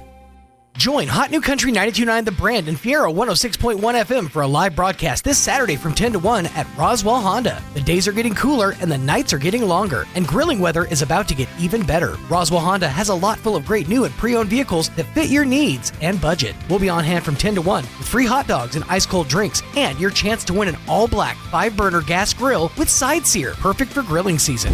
See you Saturday, 10 to 1 at Roswell Honda, 2177 West 2nd. Artesia General Hospital has welcomed cardiologist Luther Weathers to the team. Dr. Weathers is board certified with a subspecialty in cardiovascular diseases. He treats patients with genetic heart defects, heart rhythm disorders, heart failure, coronary artery disease, chronic high blood pressure, and other cardiovascular diseases. Call 575-736-8270 to schedule your visit with Dr. Weathers in Artesia, or visit artesiageneral.com/cardio appointment. Se habla español. Are you walking around with a space in your mouth from a missing tooth? Are you having difficulty chewing? Or are you holding back on your big smile in those group photos? Hi, this is Dr. Sarah Usher with Carabelli Dental. Did you know that we provide dental implant treatment for our patients? We can help you replace one tooth or all your teeth with dental implants. Why not call our office today? Set up an appointment and let's chat about options that will boost your confidence and allow you to live the life with the smile you want. Come see the team at Carabelli Dental at the corner of 9th and Main in Roswell, or call 575-622-4455. Hey, Mary, come on in. Thanks for the invite. Your house smells great. What is that? I went and had a custom candle made at Farm and Ranch Candle Company here in Roswell. They're a local candle bar, and I was able to make my very own custom scent candle. Farm and Ranch Candle Company? That is so cool. Do they have any other stuff? You bet. They have a whole mega station to stock up on Trump tumblers, t-shirts, and more. Plus bridal and baby shower, handcrafted steel furniture, and so much more. Farm and Ranch Candle Company can make everything smell better. Everything? Well, almost everything. I'll get the diapers. Farm and Ranch Candle Company, where patriots shop. Stop by 117 East 2nd on the corner of East Main and 2nd in Roswell. What? My trade's gotta be worth more than this! Hey, Roswell and surrounding areas, don't get hit hard by low trade offers. Right now, the all-new Roswell Ford needs your trade. That means you'll get top dollar for your trade. Stuck in your loan or lease, Roswell Ford wants to get you released, even if you owe thousands more than your trade is worth. So you can drive a new Ford or quality pre-owned vehicle for a lot less. For a limited time, get 0% APR or no payments till 2025. Plus, we have a great selection of low-mileage, one-owner pre-owned vehicles, all in prime condition, starting at just $10,000. Don't settle for a low-quality, overpriced clunker. Buy a quality pre-owned vehicle from Roswell Ford for a lot less. Roswell Ford has partnered with the most aggressive lenders that will push to approve you today, even with bad or no credit. Lower prices, exceptional trade-in values, and a better buying experience. Get on board at Roswell Ford with new management and a whole new attitude. 821 North Main Street in beautiful Roswell, or online at roswellford.com. 0 APR for 36 months is $27.78 per thousand financed on select models. No payments till 2025. Subject to lender approval through Ford credit. Offers not combined. Here's a Mornings with Mike Winters fun fact. The ball on top of a flagpole is called a truck. Mess with your friends today by pointing at a flagpole and say, hey, check out the truck on top of that flagpole. Here's Mike Winters. And good morning. It is 23 minutes after 9 o'clock, and joining us in studio this morning from Main Street, Roswell, Barbara Gomez and Peggy Seski back with us. Good morning, ladies. Well, good morning. How are you guys doing? How's life in your world this Well, morning? you know, it's settled down a little bit, Mike. You know, after the UFO festival, the cleanup is ridiculous. You know how it is. You know, revving up for it's a lot of work. but afterwards it's also clean up. But we're doing good. We're settling in, have a few things going on, got a few fall things happening, and so we're glad that fall is kind of coming and it's cooling down around here. Well, seasons change, and that means it's usually the weather's nicer, which means more people are wanting to stroll and spend the evenings walking the Main Street corridor. Hopefully that's what we'd like them to do. Or catching whatever's going on downtown that particular evening. That's the weather is good for that. Isn't it interesting how one day you're burning up and the next day you're kind of going, wow, it smells like fall today. Welcome to New Mexico. Yay, 105 one day, 82 the next. Yeah. So we're kind of revving up. Of course, this is September, and so Peggy's going to talk about what's happening in September. But coming up really quick here, of course, it'll be Shop Small soon. We'll be talking about the Christmas events coming up. Black Friday, all that's right around the corner. It's around the corner, so we'll talk about that. But in the meantime, there's still a lot going on Main Street, you guys. If you say there's nothing to do, you need to come down Main Street. There is a lot of fun things. Almost every weekend there's something going on downtown. Or one of the businesses or one of the... Yep. Yeah. And I'm going to start actually with She's a Dandy. She's going to be presenting what's called Dandy Days. Okay. And it'll be on Saturday, September the 21st, 10 to 3. So she's going to have a number of people out there with her. Okay. And local people, such as on the Main Street drag, which is like Farm and Ranch Candle Company. She's also going to have some flower arrangements out there.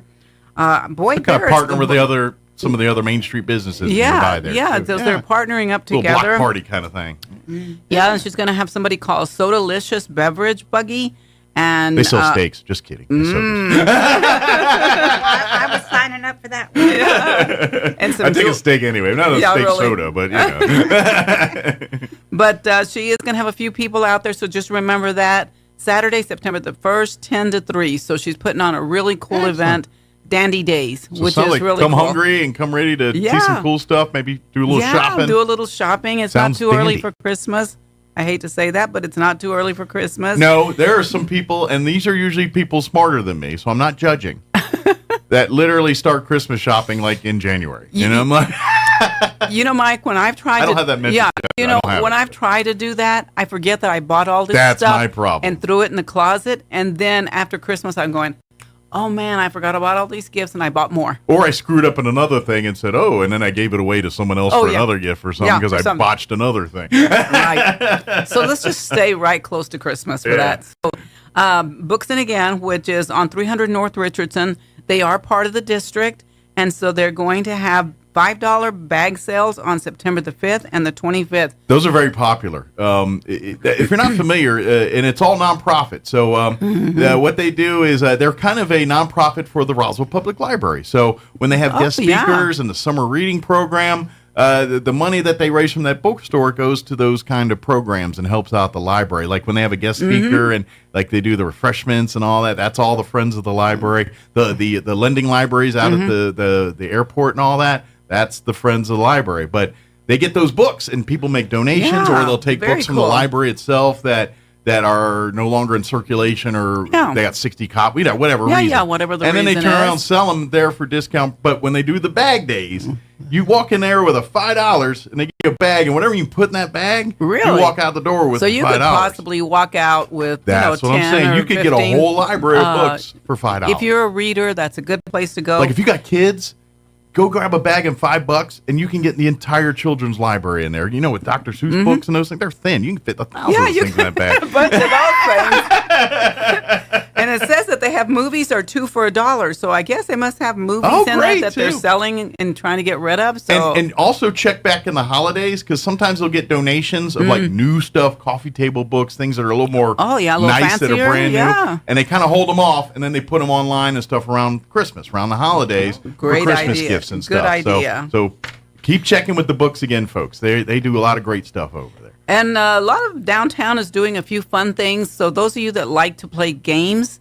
there's games happening at the Liberty. There's games happening at Stellar. There's games happening over here at a new place. If you have not been to Frost Games, they're on the corner of Main and Walnut Street. So they're on, let's see what day, September the 7th, which is, that's tomorrow. Tomorrow. They're going to have from 5 to 10 p.m. They're going to play Uno. Yeah. So if you're into that and feel like having some fun, And they go do in all there. kinds of board. They do board games. They do like your Dungeons and Dragons and Magic. Oh, and all yeah, that. all But I kinds even of- think they do a little of the computer video gaming too. Oh, and stuff. yeah, that's I think right. They so. do have a few computers in there. So Card if you're- games, if you're into that and you want to meet some new people, why don't you go hang out there? If I remember right, the owner actually designs his own games. Like he also makes his own I games, think you're like right. board games I and think things you're like right. that. So you might even find a few of his originals in there too. So Yep. And over here across the street where it's the UFO Fizz, I heard just recently that they have some comic books, some handmade, locally created. like comic book, graphic novel type stuff. Yeah, and comic books. collectors love that. I kind had of thing. a new gentleman that's on Main Street telling me that he does all the graphics. His daughter comes up with the ideas. Okay. And then he comes up with the It's graphics. like a family affair there. I For love the it. comic books. So if you're into comic books, that's a fun thing to do. And something new that I just found out about, I didn't realize they were doing it, but Peppers is doing trivia now at Peppers. And so Tuesday, September, let me get my glasses on because I can't see what it says. Tuesday, September the 10th at 6:30 p.m. on the patio. Excellent. And it's free to play. So you can go out on the I believe patio. it's the Mind Probe trivia folks out there. I think I remember seeing. You know I what? think You're that's- right. Yeah. Mind Probe is exactly what it says, Yep. Mike. Yeah, that was good. So if you've been to some of their events at other places in no. town, then come check them out. They're going to be at Peppers here. I mean, so. you have to be really smart to play those games since it's a Mind Probe. You know what he does? Trivial. To be honest, that's just it. Yes, you can, but he makes it fun because you get there and Yeah. like it's like if you watch Jeopardy and you don't know any of the answers, then it's kind of boring to watch, you Yeah, know? right. So yes, it's challenging, but not to a point where you feel dumb when you leave. Yeah, He makes it fun for you. And he has, Well, plus you can get you a drink and get you some snacks Have while a- you're have- there have a at Peppers meal or- and sit outside. The Yeah. weather's fantastic Absolutely. right now, like what's 80s in the evening. So it's a great place so to be. I think at he reads the 6:30. room. So if it's a smart room, he might make them a little more challenging. And if the room's having We need to go, Barbara. So I think we need to go. maybe if people start drinking a little bit earlier, then maybe he dumbs down the questions a little bit. Dumb down the questions a little bit, yeah. You know, didn't they used to do something like that? I know Kiwanis used to participate in some kind of a mind game or some kind of I Okay. can't remember the name of it. Yeah. I was part of a team. Thankfully, I had a team that carried my Yeah. lack of knowledge. You know, and that's but- how they do it with teams. And they usually do it themed. Like Yeah. one night it'll be like all about Friends trivia if you like the TV Yeah, show Friends, yeah. and so or it'll be sports trivia or 80s trivia or they usually put it in a category or a genre of some kind. Yeah. So if you're like an expert, like okay, bring your friends that are experts that and are come. experts in all of and this. they know all the Joeys and the Yes, Monikas and the all people that don't remember that don't remember anything like me, you don't want me there. But people that remember everything about everything, you want to take them. I'm one of those people. I have a lot of useless information about nothing that just rattles around up there. Yeah, so it just And comes out when you it's need kinda it, right? Part of my job, I guess. It's just the nature of a radio guy. You just Well, know yeah, you stupid got to things know for a no lot reason. of stuff to be a radio guy. And then really important things you just tend to blank on, but that's a whole I mean, nother- they come to you at midnight. Exactly. Yeah, right when you don't need them. When I do, I'm sitting here at 10 in the was that? morning. You don't Orange. Yeah, that's right. When you remember something that you've been trying to think about all day long, you remember it at night. That's right. So anyway, something happening over at the Liberty, you guys. You know, there's always something happening at the Liberty. So if you're looking for something to do, Matter of fact, they've done the Mind Probe over there. So if you Oh, did they? experienced They over did there, that over there? that's what's going to be over at Pepper. So he's so if you've ever he's done that, bringing they're it going to around be doing there, it over but, here yeah. at Peppers. But they're doing stand-up comedy, comedy to the rescue. It's what it's called. Yes, this is for the Humane Society. That's right, a Mhm. stand-up event for homeless pets. Yep. So you know what? We love our pets, and there's so many of them out there, you guys. Come out there and have some fun. Go to the Liberty, and again, you can have some drinks. There's something to eat at the Liberty while you listen to this comedy. Foley, the headliner comedian, Clay Foley. Clay Foley, thank you. He was a former animal control officer type. Like he dealt with like those kinds of animals. So that's kind of where his passion is. And then he quit the industry and started stand-up comedy. And so he kind of goes around the country raising money for places like the Humane Society, animal support groups. Wow, doing this. that's pretty cool. Our very own Sean's going to open for him. Oh, so really? Sean's going to dust off his stage. Go I get see it. Amy. I Yeah. get it. Sometimes things end up in the round file. It happens. Mhm. You can visit any of these 7 museums before the event. 6 of the museums on Saturday to get it. But the 7 museums participating are the Roswell Museum and Art Center here down by the Convention Center. The Historical Society for Southeast New Mexico, 200 North Lee, the J.P. White home in the archives facility. The Walker Aviation Museum down at the base of the airport there. New Mexico Military Institute McBride Museum, which is that one most people haven't been. That's a cool one. Like, if you've ever seen a Medal of Honor before, like an actual medal, they got one in there. Or you want to see some I've ever been in Roger Staubach stuff, or you want to see what life was like at NIMI, say in like 1917. With they the got horses and the polo. they got all. That'd be so cool. the McBride Museum's one of them. The Anderson Museum of Contemporary Art, probably the most unique museum in all of town. There, 'cause you can find things that you're like, that's art, and things like, I would have never thought that's art. Yeah. They do have some interesting And then, of course, things. to go with that, the Miniatures and Curiosities Collection Museum as well, too, right here just a block over from us here on Richardson. And if you've never been in there, you guys, they have so many interesting things. You could spend all day in there. They have so much. It's so much of the, like you said, because there's the miniatures, and so you start thinking of like Ripley's Believe It or Not type things, but then it's also the Curiosity Collection. So not everything's little. Some of it's just different. Interesting. Different. Weird. Yeah. And then, of course, the final is the International UFO Museum here downtown.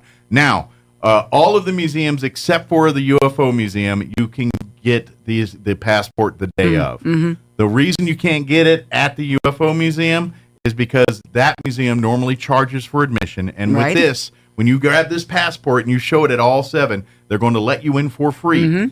And so they want the UFO Museum wants locals to come in for free. Yeah, next Saturday, 14th. So they said, no, we want locals to come in, bring the passport.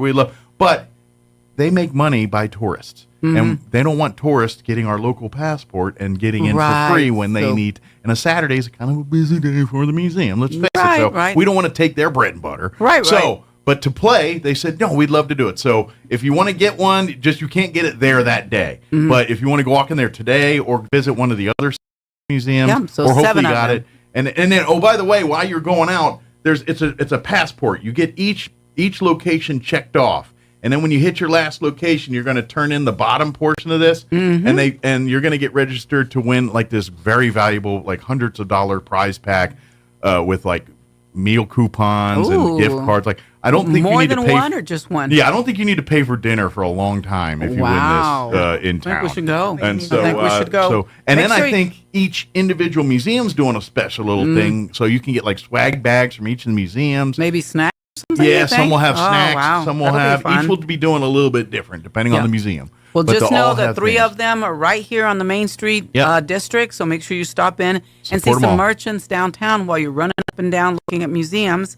And just something else that's happening. This isn't necessarily happening on the Main Street district, but they sometimes do play, which is the Roswell Jazz Festival's coming up. That doesn't happen until October, but it's October 23rd. Over town. It kind of So they be at the kinda go Pearson, all could be on over the the courthouse town. lawn, They could go be everywhere. Could be just in a neighborhood somewhere. It just happens. Yeah, they just show up and they do some free ones, you guys. So make plans to go listen to them. They're very talented. You don't realize what you got. This is like it's called the Roswell Symphony Orchestra. That name doesn't really encapsulate what it is. It is really New Mexico's Symphony Orchestra. It is New Mexico's premier and only symphony orchestra. And quite frankly, the players come from all over the Southwest. Like some come from Texas, some are very much from Roswell in New Mexico. But these are all professional players that come from, and to be honest, they only get together a few times a year. So that kind of makes what even they do even more special because it's not like they're in a room 24/7 doing this together. Right. You know, these people meet once time. They got their day lives and everything else that's going on, and then for a time of year they get together and focus on jazz for a month here. So that doesn't come up till next month. But either way, we wanted to give you a heads up on that one. And anyway, so I'm going to pass it on to. Yeah, Miss she's got to Peggy. go. She's got to go stomp fire. I gotta go do something. Duck stings here, but Zoom. So thank you, but Peggy will take over here. But thank you, Barbara. I got it. But so I imagine you probably want to talk a little about farmers market and all that good stuff, since Farmers market. that's kind of where we're that's your specialty. That's my bailiwick here is the farmers market, and the farmers market has been. It's hard to believe we only have about 4 more weeks. This summer has just blinked. I don't know if it's because school started early or something, but everything just seems out of kilter a little bit. Yeah, school was going in August. But it's still time to be out in the but sun. If you have not been to the farmers market, you don't have many left to choose from here. No, and we have so many new vendors this year. That's awesome. We really That's the great thing about it is each year you get more and more vendors. We've been getting a lot more each year. So that which means more variety of produce and different kinds of booths. Now everything you find out there it's produce, but handmade, because you'll find other things other than produce out there. But it's all handmade. They're very stringent on who can vend there and who cannot vend there. Peggy's kind of the gatekeeper on all of that stuff. Yes. And so they want to make sure that when you go out there and you visit, it's nonprofit.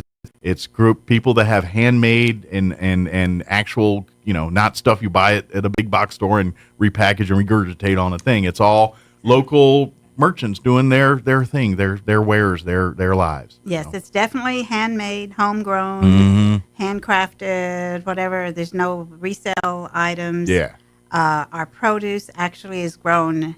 Most of it is grown in the county. I'm about to say it's within probably 50 miles or 100 miles of you. Definitely. That's as fresh as you can get. Exactly. I mean, they pick it that morning. The farmers are out there at 4 in the morning, finishing picking for the day, and bring it to the market. Absolutely. So it's right off the vine, or right off. As you can get. Yeah, and you get everything too. So like if you do your trips to Graves Farm all the time, well, technically Saturdays you don't have to because they bring it all here. Graves so Farm comes if you're normally like a Graves Farm and market person and go out there.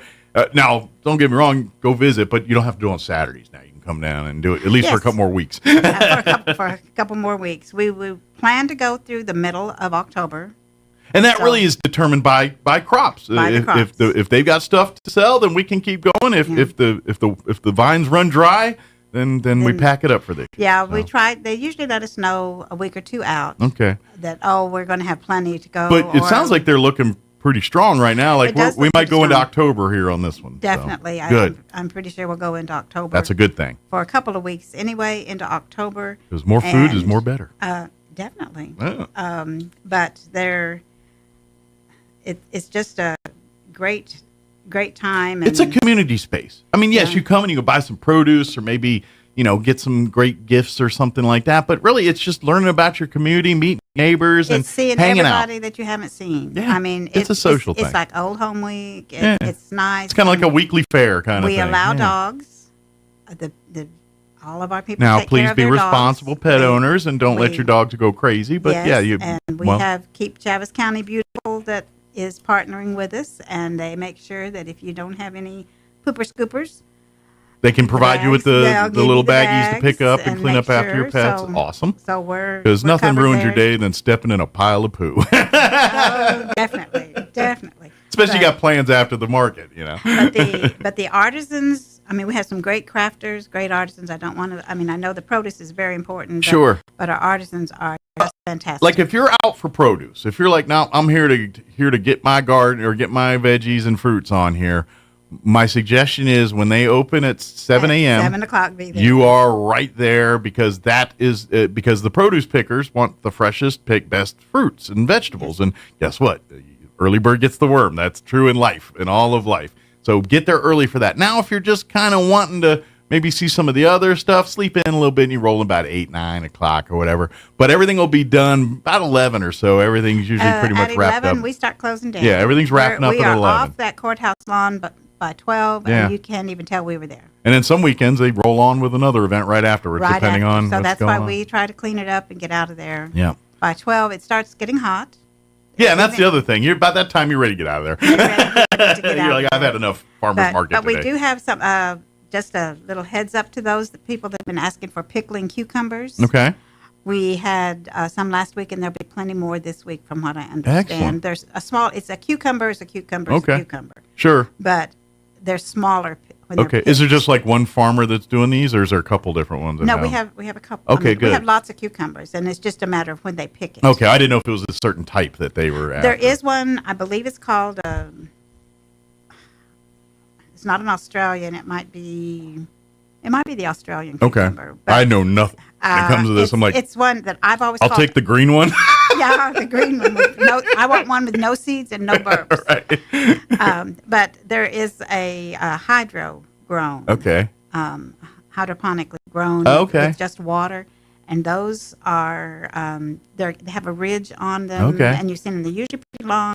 12 to 18 inches long. And because of hydroponics, I wonder if they have like a little bit more control on how it grows and what it grows and what it's going to look like. They can predict what it's going to look like when it's done. Yeah. So we do have some of those that have been there at the market recently. But, Okay. But the pickling cucumbers, everybody wants to do pickles. Excellent. So, of course, I imagine we're there's getting plenty around of to green fair chili time. this time of year. I mean, Fair time is coming up. So yeah, we're only a couple now. Do you guys like that fair week? Do you normally run if they do run during that thing, or how does that usually work? I can know. We're only there Saturday mornings. Yeah, well, yeah. Normally, so I didn't know if that Saturday you run, but let's face it, that's a busy Saturday morning, It is. and we will lose and imagine a lot of some- people that We are may there lose also. some of our crafters. Yeah. But then the rides don't open till later in the afternoon. Yes, that's true. You know, yeah. even the display buildings, the That exhibit makes sense, halls yeah. are open later. Yeah. So it's still market time. Sure. Yeah. So, and it's just the first two. And most of the shows have all wrapped up there and everything. Usually that's done by the Friday before, usually, and some of like the livestock and.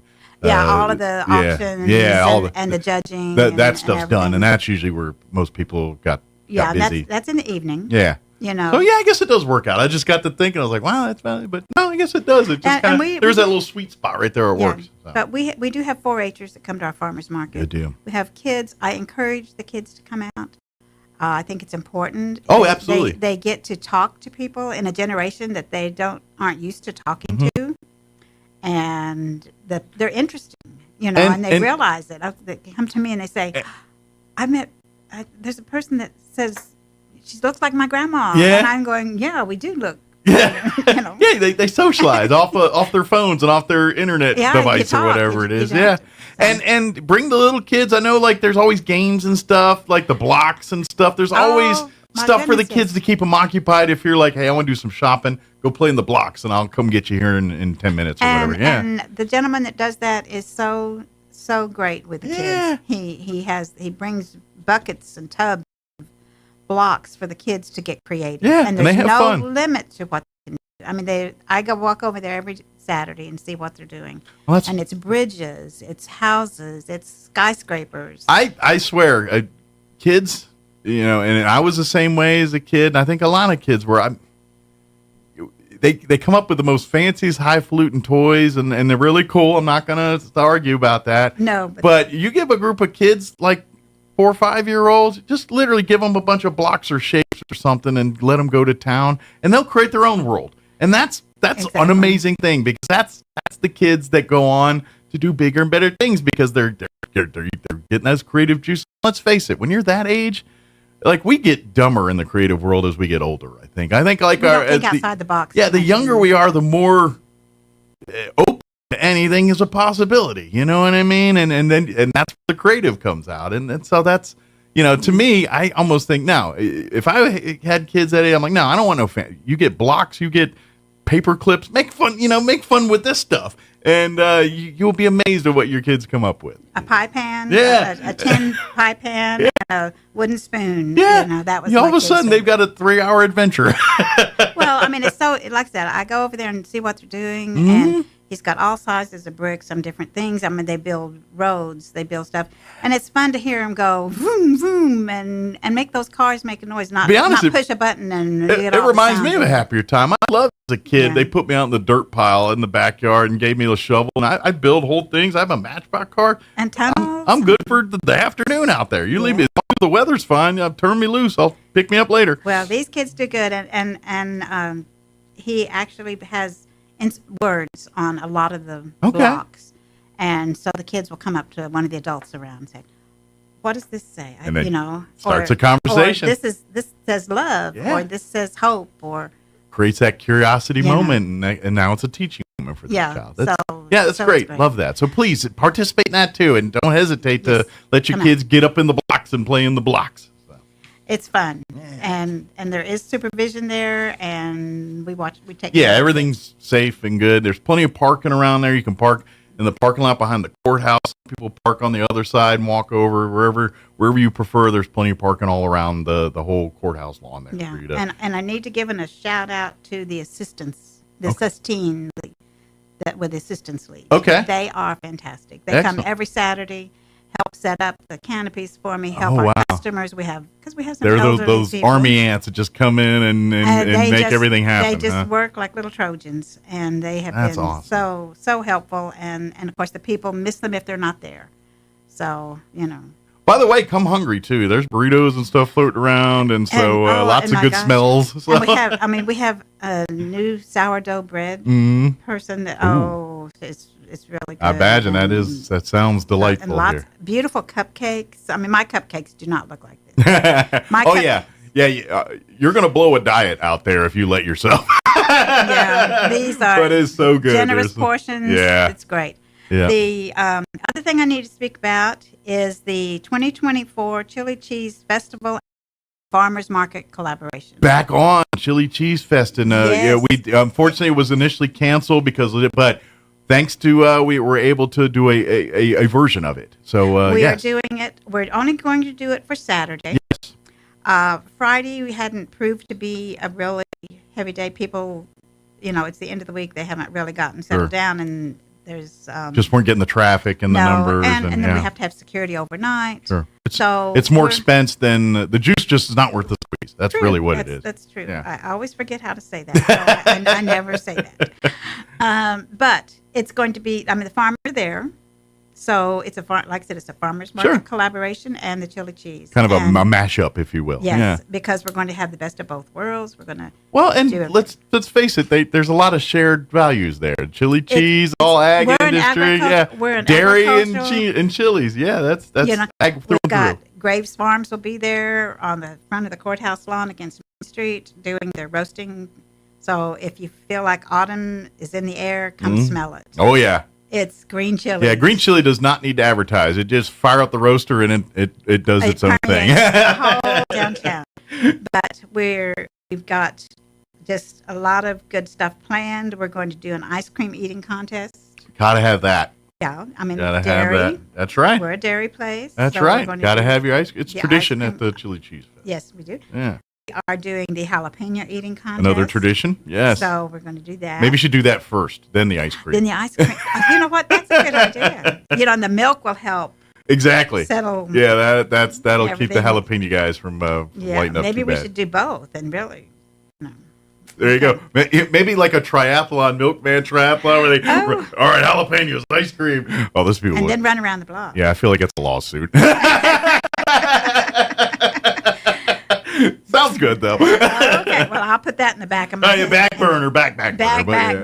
but yeah. The other thing that we are doing is we're doing a downtown scavenger hunt. Oh, fun. Okay. And it's just a very minimal, nice little walk through downtown. Chance to kind of stretch your legs and see everything can Main be Street. seen walking down Main Street. Okay, so you can get it all down in the corridor. Yeah. We're not releasing it until Saturday. We course. don't want anybody to have a head start. No unfair advantages. There are only 2 people that know what it is. Only one right at the moment. Ah. And until I get my copy. So it's not even you in though at this point. I have no idea. Matter of fact, I'm the scapegoat or the, guinea pig, I guess, here. Okay. I am going to be doing it myself. Oh, okay. You're the See what tester. I can do. Gotcha. Makes sense. So we'll do it. You're But going to be the mark to determine the hardness of this Yes. scavenger. See if we need to know Harden it up or simple it up a little. So I think it'll be fun. I mean, we have it'll be something downtown that you see every day. Sure. But maybe you're only seeing a portion. Sure. Well, it's when not going to be distorted or anything like that. Sure. It's just going to be just that one item. It's something that you see every day and don't. Yeah, I get it. It's like you walk by it every day and don't think much about it, and then you're like, oh wait, there was a movie, The Bells of New York, or something like that, and they were taking pictures of bells around town in New York, and it's like you see them every day. Yeah, but you don't think about it. Yeah. And it's right there in front of you, and all of a sudden it's going to be that'd be your aha moment. That's why for the scavenger day. hunts are good to kind of remind you sometimes. It's like, drink in what's around you sometimes. Pay a little attention. You don't. Yeah, pay attention to your life surroundings. goes by so fast you don't stop to smell the roses. So, but anyway, keep Travis County beautiful. Of course, it's going to be out there with bags helping us clean up. Excellent. We'll have have some people helping clean up, volunteers. We're always asking for volunteers. Oh, we could always use more. This is our 31st annual Chili Cheese Festival. Well, we got to pull it off. 31st. Yeah. We couldn't let it go by. It was.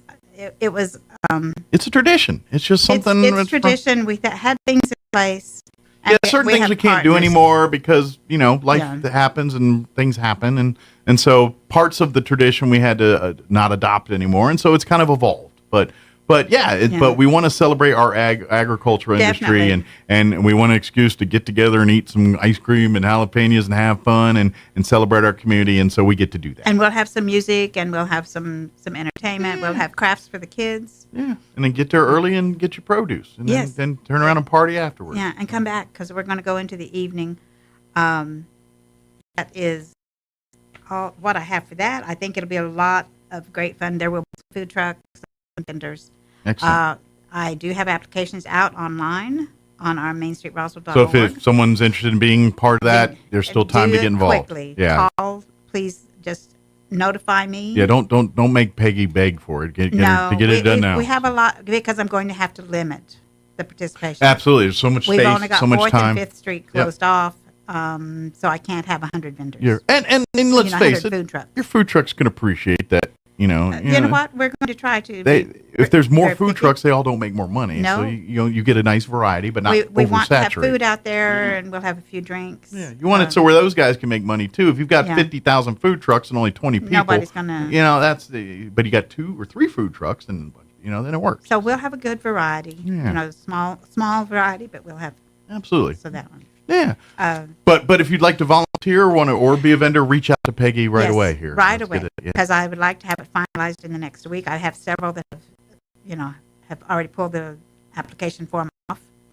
And we have lots of room for crafters. And if we have any more farmers out there that are going to have some crops or backyard gardeners, come on. They definitely can come. Absolutely. And join us. And I mean, some of those are fantastic as far as we have fresh flowers. We have everything out there. Oh, yeah. The only thing, just a heads up for December, we rush right through December, is remember we do the tree lighting. Oh, yeah. The first weekend in December on the Friday the 6th, and we have the parade. So start thinking about your float for the parade. Now's the time, yeah. There'll be more information out there on Before you know it, you'll start seeing the lights being put back up on the trees and everything else. I love it when the white lights are put up. Yeah. It's just beautiful. And, of course, we will have pictures with our infamous Santa and Mrs. Claus. Yeah. The official Santa of Main Street. Yes. That's right. The official Santa. And they are, they're actually waiting to see all the little ones. Awesome. Can't wait. Yeah, because that's why we have the rule in the light parades and everything that, you may have kind of the figure, but there's only one Santa in our parade. It's our Santa. Is the Santa, and he's at the end. And thank you for reminding people of that. Yeah. Because we don't want to confuse the kids. Yes. Yeah. You can have a stuffed one. You can Sure. have you can have Santa-themed toys and everything, but Santa is in the rear, ready to wrangle in the parade. So. And he'll be there for pictures. Yeah. So just like the Macy's Day Parade, the tradition of the Macy's Day Parade. Santa is the official end of that parade. That's right. Same with our Roswell Christmas and we light will parade. have a movie afterwards. Okay. On the courthouse Excellent. lawn. So it's all right because there. the parade starts at 6. Yeah. So about that time, it'll be good and dark and everything, and ready to get your cocoa or whatever and watch a movie or something. Yeah. So, sounds good. Well, thank you, ma'am, as always. Appreciate it. Well, thank you for having us. We do appreciate it, and I love listening to you. Well, I appreciate it. And if we need to get you in sooner, I know there's a lot going on in those months there. Please just reach out, let me know, and let us know. We'll let get me you know. going. You've got mine. I hope you have my number. Just give me a call. Awesome. Thank you, Peggy. Appreciate it. Tell Barbara that you took care of this and we got the work done. Just make something up like, I handled your heavy lifting. Something. Yeah, I'll tell her we gave a new festival we're going to have down there. You go. Just create a bunch more work for you. So. Thank you, Peggy. Thanks. It is 9:58. Let's take a quick break before they kick me off the radio. Don't go away.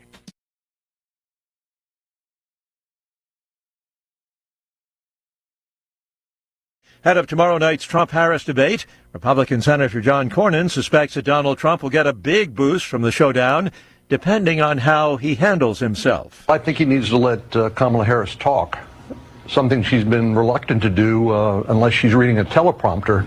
And I think, we've seen the polls very close, but mainly she's coming off of this, as James Carville called it, a sugar high. Cornyn on Fox News Sunday. Tomorrow night's ABC presidential debate will be simulcast live on the Salem Radio Network. Automakers may have to go back to the drawing board to design new pickup trucks and SUVs. The National Highway Traffic Safety Administration proposing a new rule aimed at reducing blind spots for drivers, cutting down on the number of pedestrian injuries and deaths. On Wall Street this morning, stocks sharply higher so far. The Dow is up 365 points. The Nasdaq Composite Index ahead 62, and the S&P is trading 32 points higher. More on these stories at townhall.com. Everybody wants cheap airfare, but where do you find it? You call low-cost airlines. Their prices are direct from the airlines, and they're so low you can't find these fares published anywhere. They specialize in cheap flights, discount hotel rooms, cheap car rental rates, and great package deals anywhere around the world. Wherever you want to go, they can help you get there cheaply and with a best price guarantee. If you want the lowest prices on your airline tickets or other travel services, call now. That's right, call. That's the only way to get these rates. Experts are standing by 24/7 to get you the cheapest airfare and hotel rates available. So don't wait. Call right now for the lowest travel prices anywhere and for great last-minute travel deals too. Call 866-755-5300. That's 866-755-5300. Again, that's 866-755-5300. Call us right now. A report for the European Commission says the EU needs massive investment and a much more coordinated industrial policy. The challenges are immense, including a shrinking workforce, high energy prices, increasing protectionism restricting market access abroad, and a need for greater defence spending in a less secure world. Unless the bloc improves productivity, the report argues, it'll have to compromise on some of its fundamental values. Unprecedented levels of annual investment are needed, it says, nearly 5% of GDP across the bloc. The EU also needs to streamline decision-making and regulation and harness innovation, especially in the tech sector. The BBC's Danny Aberhard. A young golden eagle attacked a toddler in Norway in what an ornithologist says is likely the same bird's fourth such attack on humans in the past week. The unusual aggression occurred over 5 days across a vast mountainous area of southern Norway. Townhall.com. Hurricane recovery proceeding at a snail's pace in Louisiana. It's been nearly 4 years since Hurricanes Laura and Delta decimated southwest Louisiana and caused an estimated $22 billion in damage nationwide. Delays in Congress and a lengthy process to approve federal funding forced people in Lake Charles, where 1/5 of the population falls below the poverty line, to dip into their savings to afford rent. Some still live in FEMA trailers or remain in their damaged homes. Others are ensnared in ongoing legal battles with their insurance providers, and some have opted to leave the state altogether. John Scott reports. 1 month after a judge declared Google's search engine an illegal monopoly, the tech giant is defending against another antitrust suit, threatening to break up the company. A judge heard opening statements earlier today. The trial underway at the federal courthouse in Alexandria, Virginia. More on these stories, townhall.com.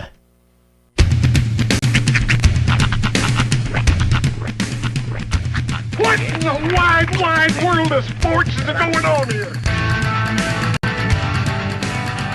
I promise you, whatever scum did this, not one man in this force will rest for 1 minute until he's behind bars. Now let's grab a bite to eat. Yeah, come on. I feel the hot wind on my shoulder and the touch of a world that is older. I hit the switch and check the number. I leave it on and then I slumber. I hear the rhythm ringing through it. Flamenco guitar and cumbia music. I hear the talking of the DJ. The travel listen, what does he say? I'm on a Mexican radio.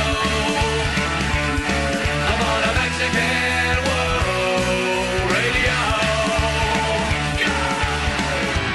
Broadcasting live from high atop the J.P. White Building in downtown Roswell, New Mexico. It's Mornings with Mike Winters on 106.5 Roswell's Talk FM. Is that what I sound like when I talk? Now, here's your host, Mike Winters. And good morning. It is 6 minutes after 9 o'clock. Welcome to hour number 3. Crazy Viernes. Of Mornings with Mike Winters, right here on 106.5 Roswell's Talk FM. Happy Monday, everybody. Yes, sir. I'm tucking my arm back in under my Android. Welcome to it. He lost an arm. He did. So I tuck it under his other arm. But he's got a very promising future as the drummer for Def Leppard. That's right. Although I ain't gonna lie, he's about to be armless. That one arm's getting a little loose. Oh, it's got to be if he's gonna keep playing the hits. That's right. So he can do it all with his feet. Now he's gonna start adopting names like Art and Bob. I will say, Matt. Like Matt. That's the one that goes. What do you call a guy with no arms and no legs? You call him Matt. Laying on the floor, Matt. Sitting in the water, Bob. Oh, Bob. Hanging on the wall, Art. Sconce. We call him Sconce. But, yeah, no, I mean, it really is impressive. If you ever actually sat and watched Rick Allen do what he does. Yeah. I'm more of a Def Leppard fan in this era than I was in the previous era of my life. And I got to give the guy respect. I mean, the dude does more with 2 feet and 1 arm than I could do with all my appendages. Oh, absolutely. Put together. We joke. None of us can do what he does. Oh, no. Not even a little bit. Yeah. But it's just the epitome of irony. I mean, a man who his profession is to beat on drums with his hands loses his hand in an accident, and then he still does it. I mean, that's. I mean, but at the same time, you're just like, dude, what bad draw did you get? A deck of cards here, man. I'm looking forward to him at the pearly gates being like, "You spat in the face of God." Yeah, good job. Well, and you haven't watched Loudermilk yet. I have not. So it's kind of, which, by the way, please do a 4th season. The 3 seasons are excellent, and they left you totally hanging at the end of the 3rd season. So they better do a 4th season. That's all I'm saying. But anyway, the whole premise of that show is, it's really follows the alcohol support group. That's kind of the premise is most of the scenes take place in an alcohol support group meeting. Right.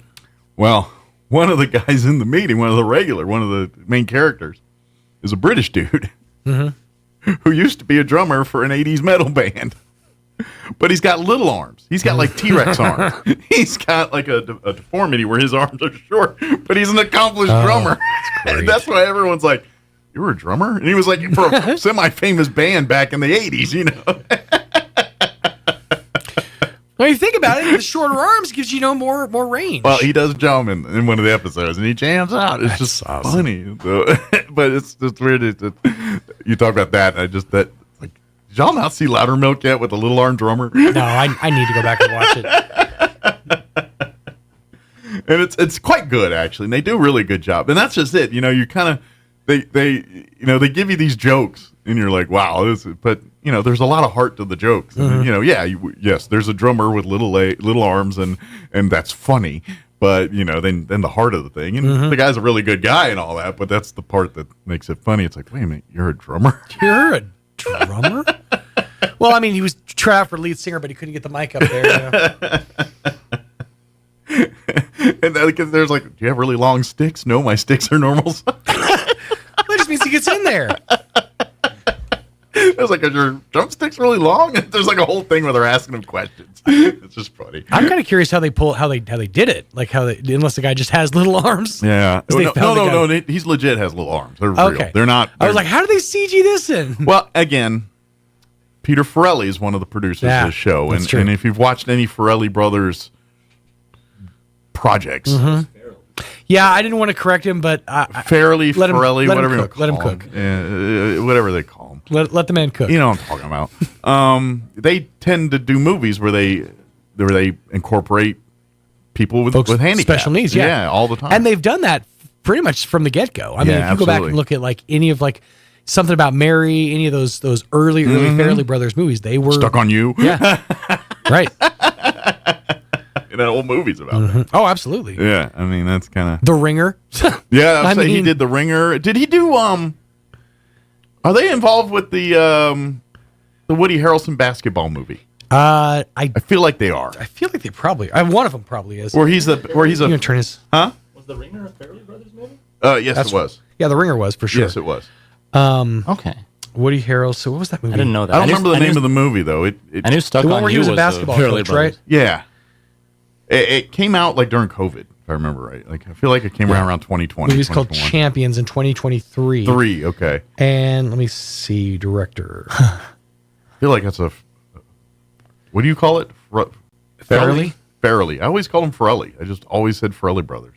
Yeah, I don't know. I've always said Farrelly because it just kind of rolls off the tongue easier for me, I guess. I just maybe back in the 90s they called him Farrelly, and I just been stuck. People's names change over time. Bobby Farrelly. Yep. Yeah. It isn't. I thought they. It was actually his solo directorial debut. Okay. From a screenplay written by Mark Rizzo. Not that Rizzo. That's Frank. That's Frank Rizzo. That's Frank Rizzo. All right. So yeah. Okay, makes sense. It does. I mean, anytime you see movies involving like special needs characters, it probably is one. I ain't gonna lie. All those movies have the same storyline. I mean, they put a different sport and a different. Different characters. I thought y'all were talking about Church Ball at first. But y'all the ever seen that story's the movie? same story. Like, to me, The Ringer Yeah, I mean- and that Champion movie, and they're all pretty much the same story, just different setting. Rags to riches. Yeah. The underdog that made good. Me, Myself, Irene, that's one of theirs, too, isn't it? Yes. Yeah, that's a Farrelly. Actually, Farrelly Brothers, what do we call them? I think, that one is a Farrelly. Yeah. I'm pretty sure it is, too. I don't know. I feel like Me, Jim Myself, Carrey's and in it, Irene but is it one of doesn't- them. Huh? Yeah, he's in that Jim one. Carrey's in it, but Yeah. I don't know if it's. I'm pretty sure that's one of theirs, too. You're absolutely Farrelly Brothers, yeah. Yep. I can't say the name, but I know their movies. I say the man's a genius, a visionary, if you will. That's right. Yeah, but they're Max von Sydow in it all over again on me. I think that's what I was going to say. Sydow. Max von Sydow. Who says that? Nobody says that. Sydow. Say it right. Doggone it. Oh man, but what was I going to say? But it's such a good show. They better do a 4th season. I really am curious to check it out. I like the fact that the Farrellys have kept that theme going for pretty much the entirety of their career. Yeah. And granted, it's a well that they go to, but it's a pretty profitable well. It is. Well, they do good with it. And the other thing is, I highly recommend. I finished that Wyatt Earp versus the Cowboys thing on Netflix. Mm-hmm. So good. That was such a good.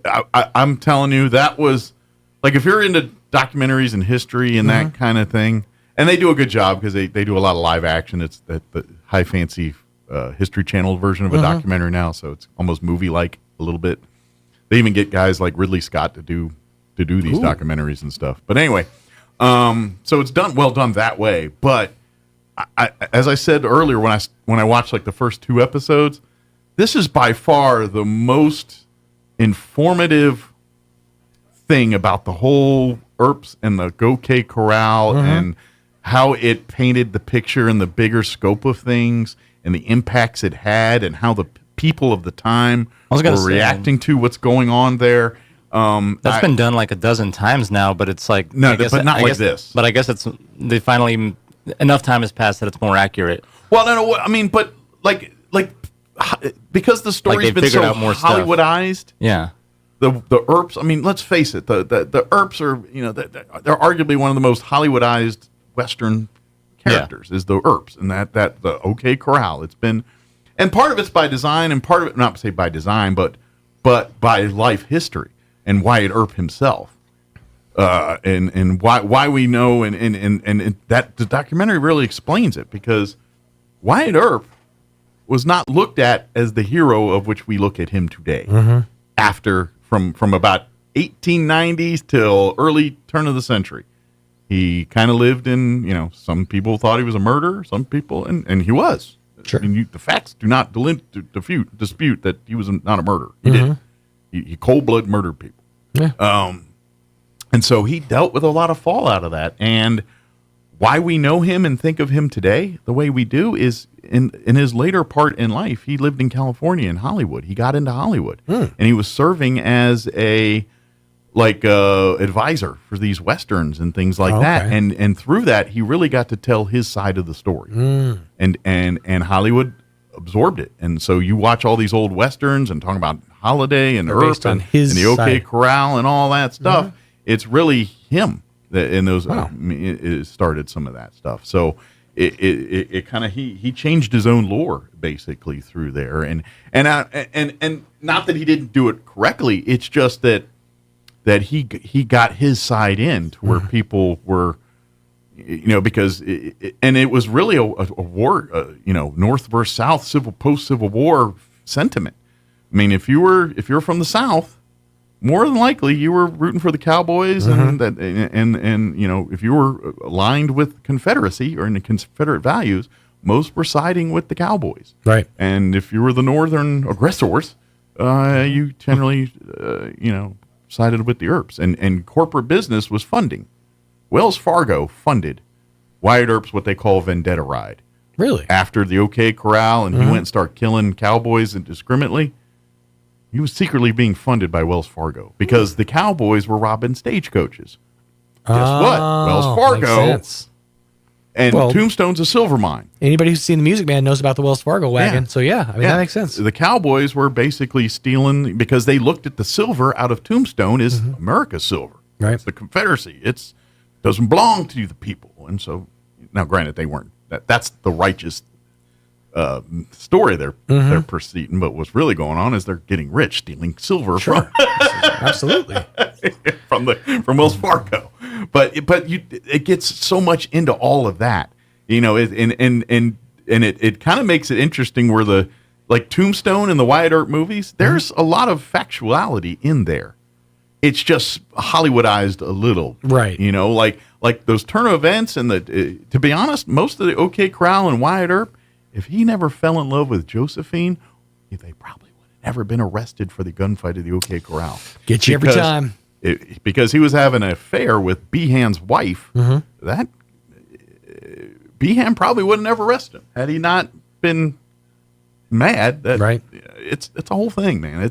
And that documentary really does a great job of kind of explaining it real time, and then put like the whole thing with J.P. Morgan's in Europe trying to secure European dollars for the railroad and all that, and what's going on, and the OK Corral's impacting that because of the investors are not. What do you mean, Arizona? The lawmen are getting arrested. What's going on here in Arizona? And all that impacts. And that documentary does a great job of painting that light and kind of explaining the big picture of what was just a 30-second people killing each other in a corral in Arizona. Is that on Apple or is that on? It's on Netflix. Oh, it's on Netflix. Okay. Ed Harris narrates it. The actor Ed Harris is the narrator of it. Nice. I'll have to check that out. It's very good. I think it's 5 episodes or 6 episodes. I feel like I just watched it. Well, I feel like I've just gotten there's the so Cliff much Notes. I've left out in the details and stuff. But like, if you love the movie Tombstone and Wyatt Earp, you're gonna love. There's so many neat nuggets that you probably know from watching those movies, but now you get the rest of the story, kind of thing, and that's very neat about it. Oh, cool. I'll have to check it out. Yeah. Our guests are here. Yes. I saw John at least. I haven't seen Crystal yet, but I think she's... Well, if she ain't here, then this is going to be a very interesting session. But John and Crystal Noble from Roswell Seed will join us here in just a bit. But before we do that, let's go ahead and get you up to date on the weather. I'm meteorologist Steve Hamilton with your Pecos Valley weather. Not much going on around our area for the next couple of days. We have a big high-pressure system parked right over the Four Corners, and that'll be giving us sunshine today. Mid to upper 80s on the afternoon high, and it might be a little bit breezy. Overnight will be clear with upper 50s, and then we're hitting the upper 80s and low 90s for the afternoon high on Tuesday. Breezy late in the day, low to mid 90s Wednesday and Thursday. That's your latest forecast. I'm meteorologist Steve Hamilton. Thank you, Steve. Currently 70 degrees here in Roswell. Humidity is at 44%. Winds currently out of the south at 7 miles per hour. Pretty warm and not too bad all week. Upper 80s, 90s for the week here. 89 for a high today under sunny skies. South winds 5 to 15. Tonight, clear skies. Overnight low of 59 degrees. South winds 5 to 15 miles per hour. Tuesday, sunny 91 for a high. South winds 5 to 15 miles per hour. Wednesday, sunny, 92 for a high, south winds 5 to 15. Thursday, sunny, 96 for a high, and then weekend more of the same, 97 and sunny on Friday. Saturday, 96 and sunny, 94 and sunny on Sunday. So Sunny mid-90s, kind of the theme for the week here. All right, 21 minutes after 9. We're going to take a 3.5-minute break, and then we'll talk with John and Crystal Noble talking Roswell Seed. Don't go away. What? My trade's got to be worth more than this! Hey, Roswell and surrounding areas. Don't get hit hard by low trade offers. Right now, the all-new Roswell Ford needs your trade. That means you'll get top dollar for your trade. Stuck in your loan or lease, Roswell Ford wants to get you released, even if you owe thousands more than your trade is worth. So you can drive a new Ford or quality pre-owned vehicle for a lot less. For a limited time, get 0% APR or no payments till 2025. Plus, we have a great selection of low-mileage, one-owner pre-owned vehicles, all in prime condition, starting at just $10,000. Don't settle for a low-quality, overpriced clunker. Buy a quality pre-owned vehicle from Roswell Ford for a lot less. Roswell Ford has partnered with the most aggressive lenders that will push to approve you today, even with bad or no credit. Lower prices, exceptional trade-in values, and a better buying experience. Get on board at Roswell Ford with new management and a whole new attitude. 821 North Main Street in beautiful Roswell or online at roswellford.com. 0 APR for 36 months is $27.78 per thousand financed on select models. No payments till 2025. Subject to lender approval through Ford credit. Offers not combined. Artesia General Hospital has welcomed cardiologist Luther Weathers to the team. Dr. Weathers is board certified with a subspecialty in cardiovascular diseases. He treats patients with genetic heart defects, heart rhythm disorders, heart failure, coronary artery disease, chronic high blood pressure, and other cardiovascular diseases. Call 575-736-8270 to schedule your visit with Dr. Weathers in Artesia or visit artesiageneral.com/cardio appointment. Se habla español. Are bugs eating your garden and mosquitoes chasing you back in the house? Ask yourself, what would Jim Gill do? This is John from Roswell Seed. You know, we've been battling bugs in Roswell since 1898. And if Jim was here, he'd draw on his immense knowledge and send you home with the right stuff. Chase the bugs out of your garden and the mosquitoes out of your yard. Don't give the bugs a head start. Head for Roswell Seed Company and find out, what would Jim Gill do? The perfect pair of glasses is a lot closer than you think. The Eyesight in Roswell, Carlsbad, and Hobbs is now accepting new patients 5 and up. The Eyesight accepts all VSP vision plans for full contact lens and glasses, as well as Medicare, Davis, and more. Designer frames from Maui Gyms, Oakley, and so much more. The Eyesight in Roswell, Carlsbad, and Hobbs offers complete eye care, including pre- and post-cataract and LASIK, as well as glaucoma testing. The perfect pair is waiting for you at the Eyesight in Roswell, Carlsbad, or Hobbs. Clearly the best in sight. A good night's sleep is so important, and issues like sleep apnea make falling asleep and staying asleep nearly impossible, but we can help. I'm Dr. Sarah Usher at Carabelli Dental. With the help of a simple oral appliance, your sleepless nights could be a thing of the past. But don't take my word for it, just ask Lainey. My name is Lainey Smith.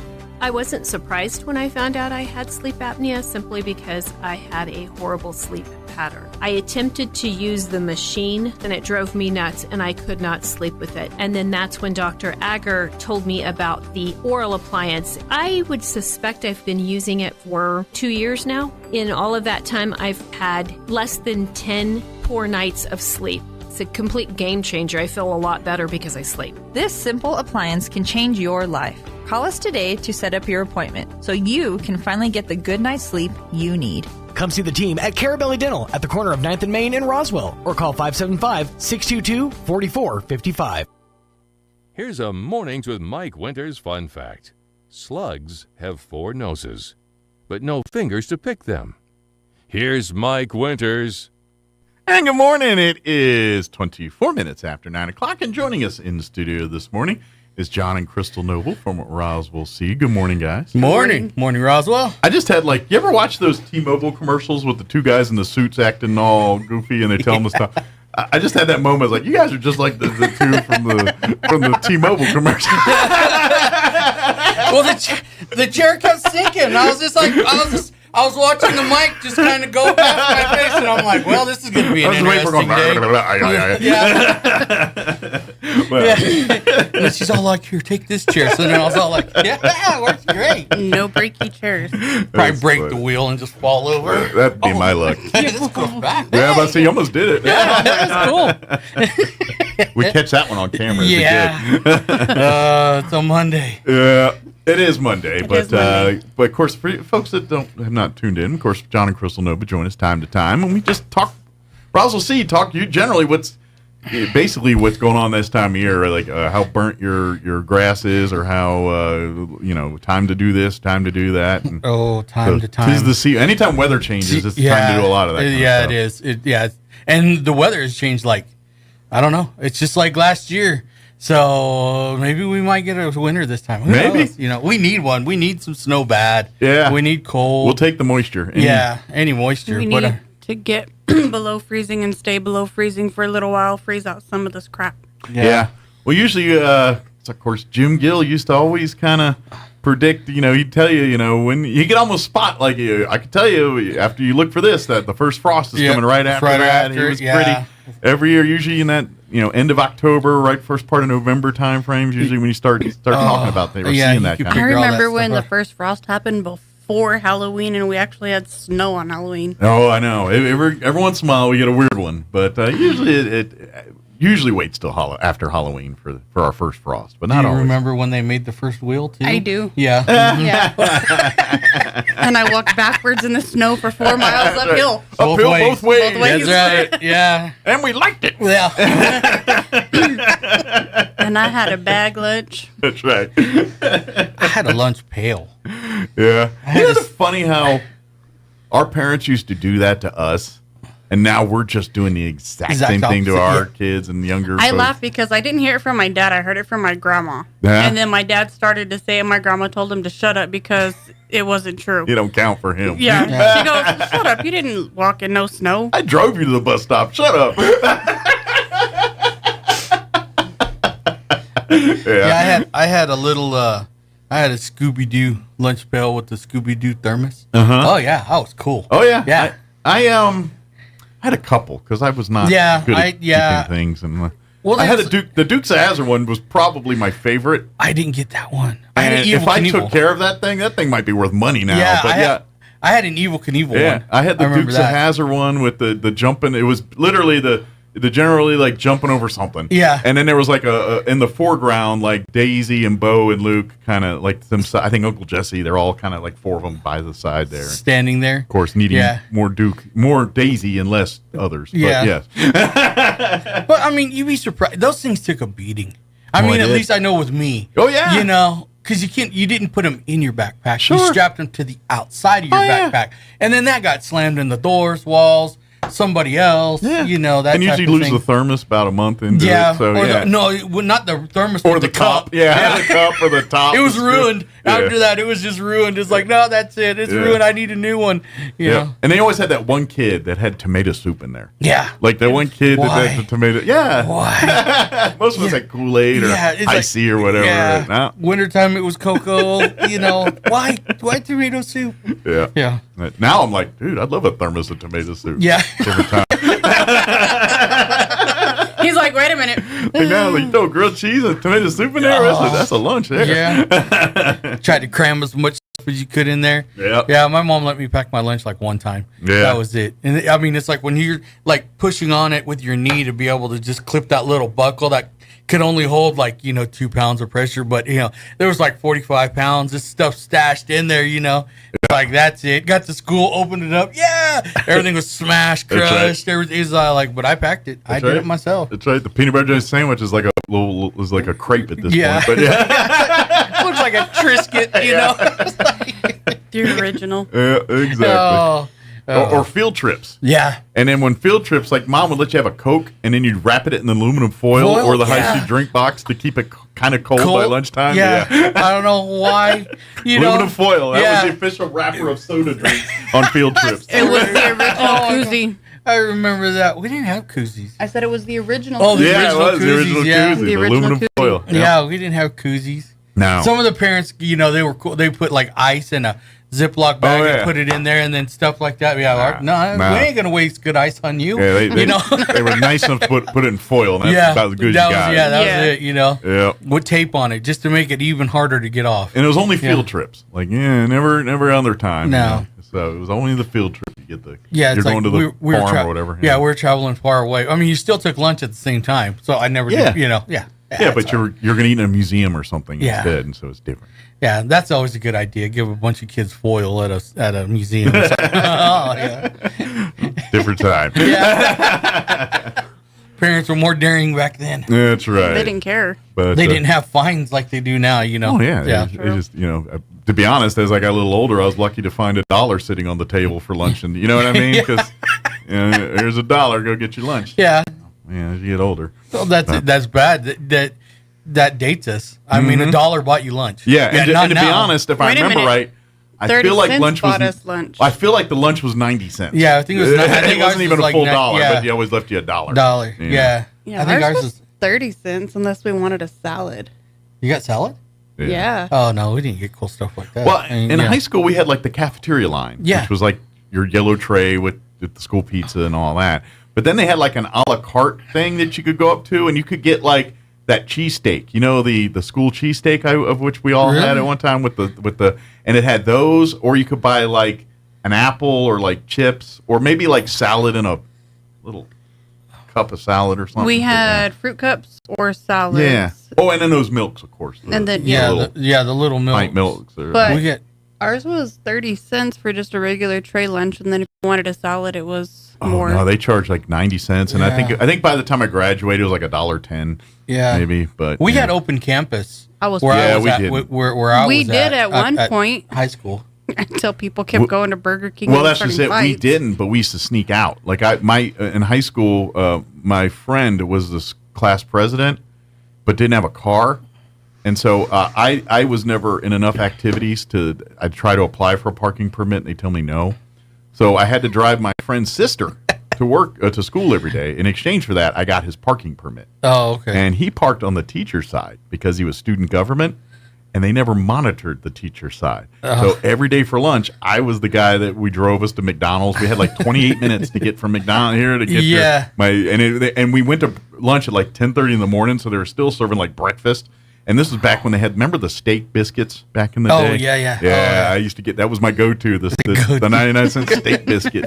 Yeah, we had open campus, and it's funny because you're talking about parking permits and stuff. We didn't have any of that. So I come from a real rural It is back in Maryland, yeah. So I mean, but what was funny was a friend of mine was showing me the picture. He had taken a picture of the parking lot for something. I forgot what it was for. It was going to be for something.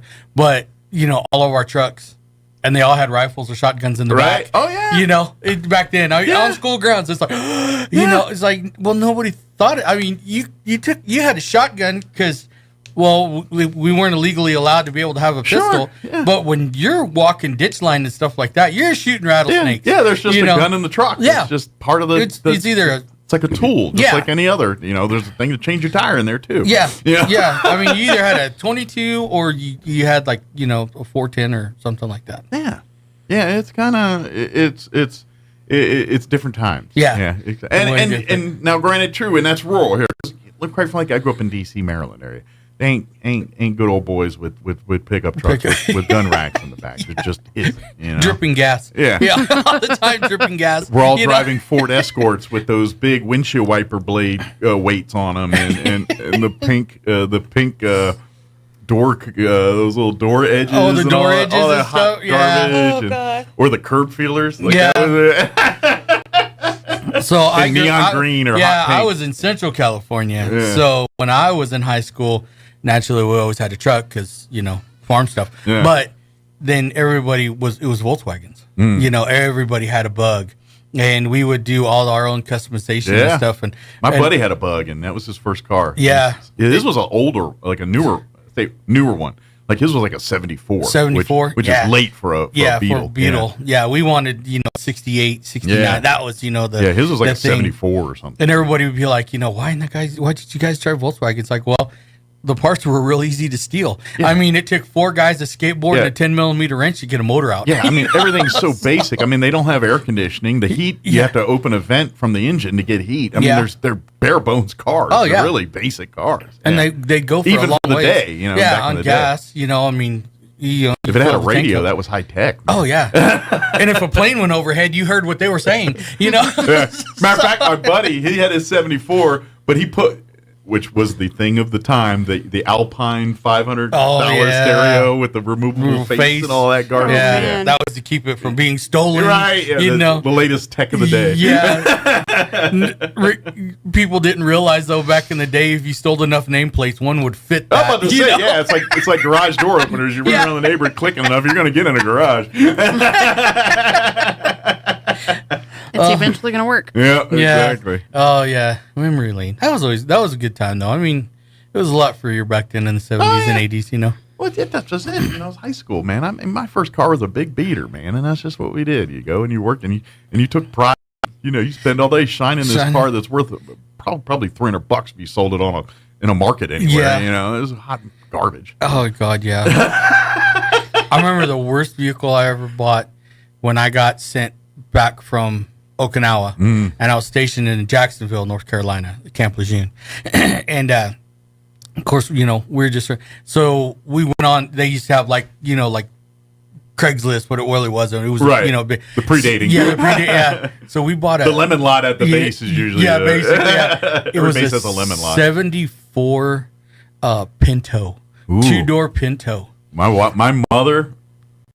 She owned 3 Pintos in the course of my life. The only reason she stopped getting Pintos because they stopped making Pintos. Yeah, they stopped making it because they were bombs. And she flipped her vehicle, she flipped to the Ford Tempo, which is the Pinto in a different form. Yeah. I remember when me and my buddies, we went in Haas.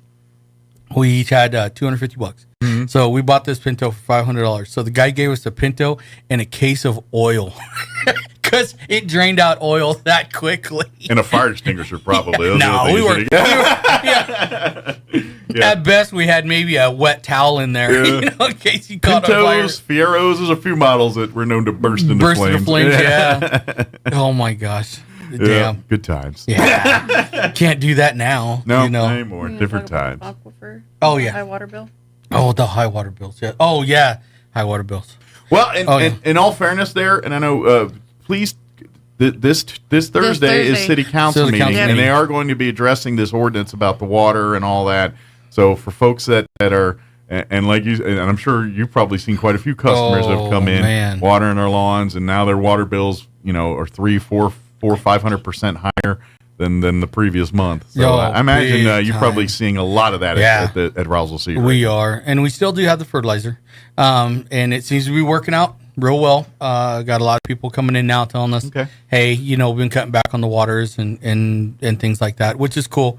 But yeah, one of the lawn guys said he hadn't watered his yard in a week. Wow. And it was still green. Wow, so this stuff's really insulating that soil and keeping that moisture in. Yeah, we're still trying to figure out for our area how often you're supposed to put this down. Okay. I'm guessing you have to put this down about every 100 days. Because generally that's kind of like the industry norm. I would imagine the results vary too based on the yard. Like if you're in a direct sunlight yard, that's got to dry out quicker than if you've got some coverage. I would think. Yeah, that's kind of what we're saying. If the sun's beating on it directly all day, that's got to take a beating harder than if you get some shade. Because the encapsulation of it, it says it's biodegradable and it goes away. So that's why we're trying to figure out like a time span of you know, okay, the grass is staying green and stuff like that, but how often do you apply how long will it this? do that before it starts losing its effectiveness and you need to reapply? And you're gonna, and it's always happens. You're going to be gone when it happens. It's never a convenient moment. You know, you're going to be going. You know, you saved up this whole entire time for this trip. Take off, come back, and your yard's dead. Right. You know. Yeah.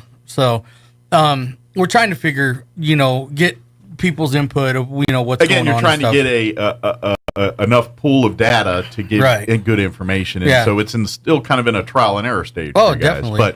But the good news is the people that have tried it and are testing it are seeing good results. Yeah, they're seeing very, very good results. The big question mark now is how long will those be, or is this something we got to do every month? Is this something we got to do once a year? What are we talking? Yeah, I don't monthly. I'm like I said, I'm leaning more towards about 100 days. Okay, I think that's going to be every 3 around. Months, maybe. Yeah, about every 3 months. Once I a think season, it's gonna maybe. Be, right. So I mean, right now you're going off the backside of it. So. Generally, and we get this all the time, hey, how often should I water?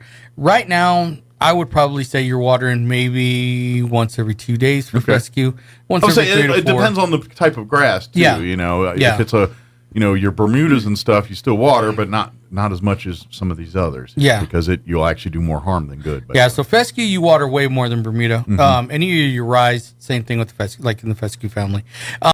But your Bermuda, you're watering Bermuda like once every other day. Okay. Right now, the evenings have been so cool because everybody's like, well, it's going to be 90 today. Well, yeah, but it was 60 last night. Right. So temperature cools faster than it heats. So It's going there to you retain go. that moisture better. And your ground temperatures are coming down a lot faster than what most people say. But like you would during the summer, don't pick the hottest part of the day to start watering your lawn. Do it in the morning, do it at night, during the evening when the moisture has a chance to set as opposed to evaporate as soon as it hits the ground. And so, right now, just kind of watch everything. I mean, naturally, with the water, bill issue, that's pretty bad for the people in the city. Sorry for y'all. Yeah, you guys are out in the county. It's not we're out in the county, so we don't have to. It hasn't. I don't have a yard, so it's not. It really hasn't an issue, hit that far. Well, we have a yard. We just have Brenda water, which didn't have that increase. Yeah, had the increase. It had that a the little bit city of an did. increase, but not that bad. Yeah, not. Well, the city's trying to fix problems that were long. Yeah, way overdue. And that is understandable. Sure. But You nobody can't do it can all at once. Nobody can sustain that amount of a bill every month. You have to work 5 jobs. Yeah, you can't hit people with your bill's $40 a month, and the next month is $400. Yeah. Well, and just like the nonprofits, look what they're doing to the nonprofits. Yeah. Oh yeah. Yeah, we went from 400 to 800, Yeah. and we run on donations. So now everything that you're using to help your cause is now going to take care of facilities and money that cannot be used to help an animal now, basically. Yeah, they're going about it the wrong way. Well, Thursday night is your night to listen in. If you want to speak, they always give get there early, get on the list to speak. But please, this is how you want government fixed. Yeah. You go to the meetings and don't sit on Facebook and tell everybody how mad you are. That's not going to do any good except make your friends mad. Get to the meeting, tell the people that are actually that have a say in what's going on here, and tell them how you think. Yeah, that's what this is definitely. For. And this isn't something that just all of a sudden popped up. Sure. I mean, this has been years of neglect. I mean, everybody's going after Tim, and it's not his fault per se. I mean, this has been back, multiple mayors. Well, but if they want to go after somebody, go after the people that sit on city council because their butts have been there through most of all of these. Yeah. So that's on them. You just can't pin it. He's just the lead guy, so they're going to pin it on him. Well, it's always been the mayor. The mayor, the lightning mayor does. rod. Yeah. The mayor's lightning rod. Yeah. The good, the bad, and the ugly. They're first to take the hit for that. Yeah. I'm not a huge fan of politics, but and at the end of the day, this isn't like when we're talking about our city and our county. This isn't national level. This ain't Donald Trump and Kamala Harris. Yeah. This is people that you live with, that you work with, that you went to church with, that all this stuff. And at the end of the day, we're trying to fix a problem. Yeah. Yes, this makes me mad. I don't like the water thing. But to go after personal vendettas and attack, it's like, look, they've got a problem to fix. We don't know all the details here. Go to the meeting, hear the details, hear what's going on, and you can understand what they're trying to do while at the same time, because they can come out and say, yes, we're going to put our water bills back to normal, but it doesn't still fix the problem they're trying to have. Right. There's a money shortfall. The infrastructure costs way more than the money they're generating to bring in right now, and you got to fix that. Yeah. So we got to fix that one way or the other. So I get it. You're mad that your water bill is 400% higher, but it doesn't change the fact that they still got to fix this some way, shape, or form. Yeah, so, and they need to look at more of the root cause. I mean, like I said, you got all these city council members. They're they've been through. It's just kind of like I'll open up a can of worms right now because it's Monday. I don't care. But you're looking at like the presidential stuff right now. Oh, well, we're going to fix this and we're going to do this. You haven't done it yet. You've been in office for 4 years. It's the same thing with the city council. Oh, we're going to fix. Well, these people have been in there this whole entire time and nothing's been fixed. Well, that's the discussions we're going to have Thursday night. And that's the place to do it. Yeah, people in the city need to start looking at the chairs behind the lightning rod, and start looking. Well, what are you guys been doing? Absolutely. What So yeah. So hopefully the Roswell will speak out and they'll have a good turnout. And it's a city thing. This goes at city council, city manager, the committees in which that feed the information to our various departments are giving these people the this is what we recommend and how do you do it. So yeah, it's more than one person. This is something the city needs to address and take care of. And regardless, whether we end up paying $400 a month water bills or not, it doesn't make the problem go away. Right. So that's the part we got to, yes, I get it. I'm mad too. But you know what? At some point, we are going to have to bite the bullet. There will be an increase. You've been grossly undercharged for water for so many years and taken advantage, and that's, but now we got to pay the piper. Yeah. And that's, we don't want to pay the piper at once. That's the thing. We got to figure, and that's what we got to figure out. There's been a series of things that have happened long before people, that are making decisions today made those decisions, and now we're sometimes it worked well, sometimes it doesn't, and now we're dealing with the doesn't. Yeah, so. In the county, we'll just hang him. Yeah. And I get it, and I get you're mad and all this, but sitting on Facebook and doing all it is not solving a thing. You're just creating more problems than good. That's not how you get your voice heard. Quite frankly, people lie on Facebook. Have you heard? They do lie. Yeah. They will embellish stories to make their thing sound like, and there's some people that are saying stuff on there that I'm telling you right now they're lying. Really? I can tell you right now they're lying just to get a reaction. Yep. I wouldn't. That doesn't put it past I'm not saying, me, I'm just saying there are people that do that. Yeah. It's shocking, Yeah. They lie on social media? Yeah, they do. Yeah. Yeah, like the meme that pops up, goodbye Morgan Freeman, R.I.P. People just sit around and make up crap just to cause problems. Well, yeah. It's funny. But anyway, you just got to, I know I got way off topic. Yeah, it's all. So anyway, back to seed stuff. So the lawn fertilizer that we have, we're not recommending that you put around like your pecan trees. We still have the pecan tree fertilizer, and yes, now is the time to start fertilizing pecan trees. So come in. As Jim would say, if you want your nuts to be big, fertilize your tree. Here we go again with the nuts. That commercial from 5 years ago, oh my gosh, that started it all. It started, and you know who caught the brunt of it? Me. Yeah? Yeah, I had a lady call up after that commercial aired, and she read me the riot act. I mean, I thought you were good Christians, and I can't believe it. I was like, lady, it's a commercial. It's not even me. Yeah. Come down here and yell at the old man. Just a joke. I just work here. Yeah. Oh, she ripped me, and everybody, so how's your nuts? And I'm all like, oh, here we go. Yeah. It's just like the Yes Dear one that he did, about the the geraniums, for like 3 months with Yes Dear. And I'm like, oh, here we go. Yeah. That is the blessing and the curse of having things get popular. It just is. Yeah. Yeah, I feel bad for the Clara Peller lady. She probably heard "Where's the Beef?" Yeah, all the time. So many times in her life before she finally passed. Well, before everybody just kind of, because Roswell Seed has always, been in the town and stuff like that. Absolutely. Well, when I started, things kind of got a little, I'll just say rowdy. And so then we started getting labeled them Roswell Seed Boys. He goes, oh yeah, he's part of them Roswell Seed Boys. Because there was a couple of incidents that had happened, and there's a couple of fights in the alley, and some people didn't end up real well, and stuff. But then we would also being dudes. Yeah, we would also go out in the community, and we would look at yards or look at trees and Absolutely. stuff. And so we, them Roswell Seed Boys, and it's just like that was our label. It was like we were like the regulators, But it was just kind of funny how we've kind of evolved. Now that we're older and it takes a little time to heal. Right. But the Roswell Seed Boys, it still kind of sticks, and some people still call us that. But he is the official old man of Roswell Seed. But now they smell like Flexol. Yeah, basically, yeah. It's like now they smell like Ben Gay. Yeah, it's like, oh yeah, gotta load that mentholatum. That's right.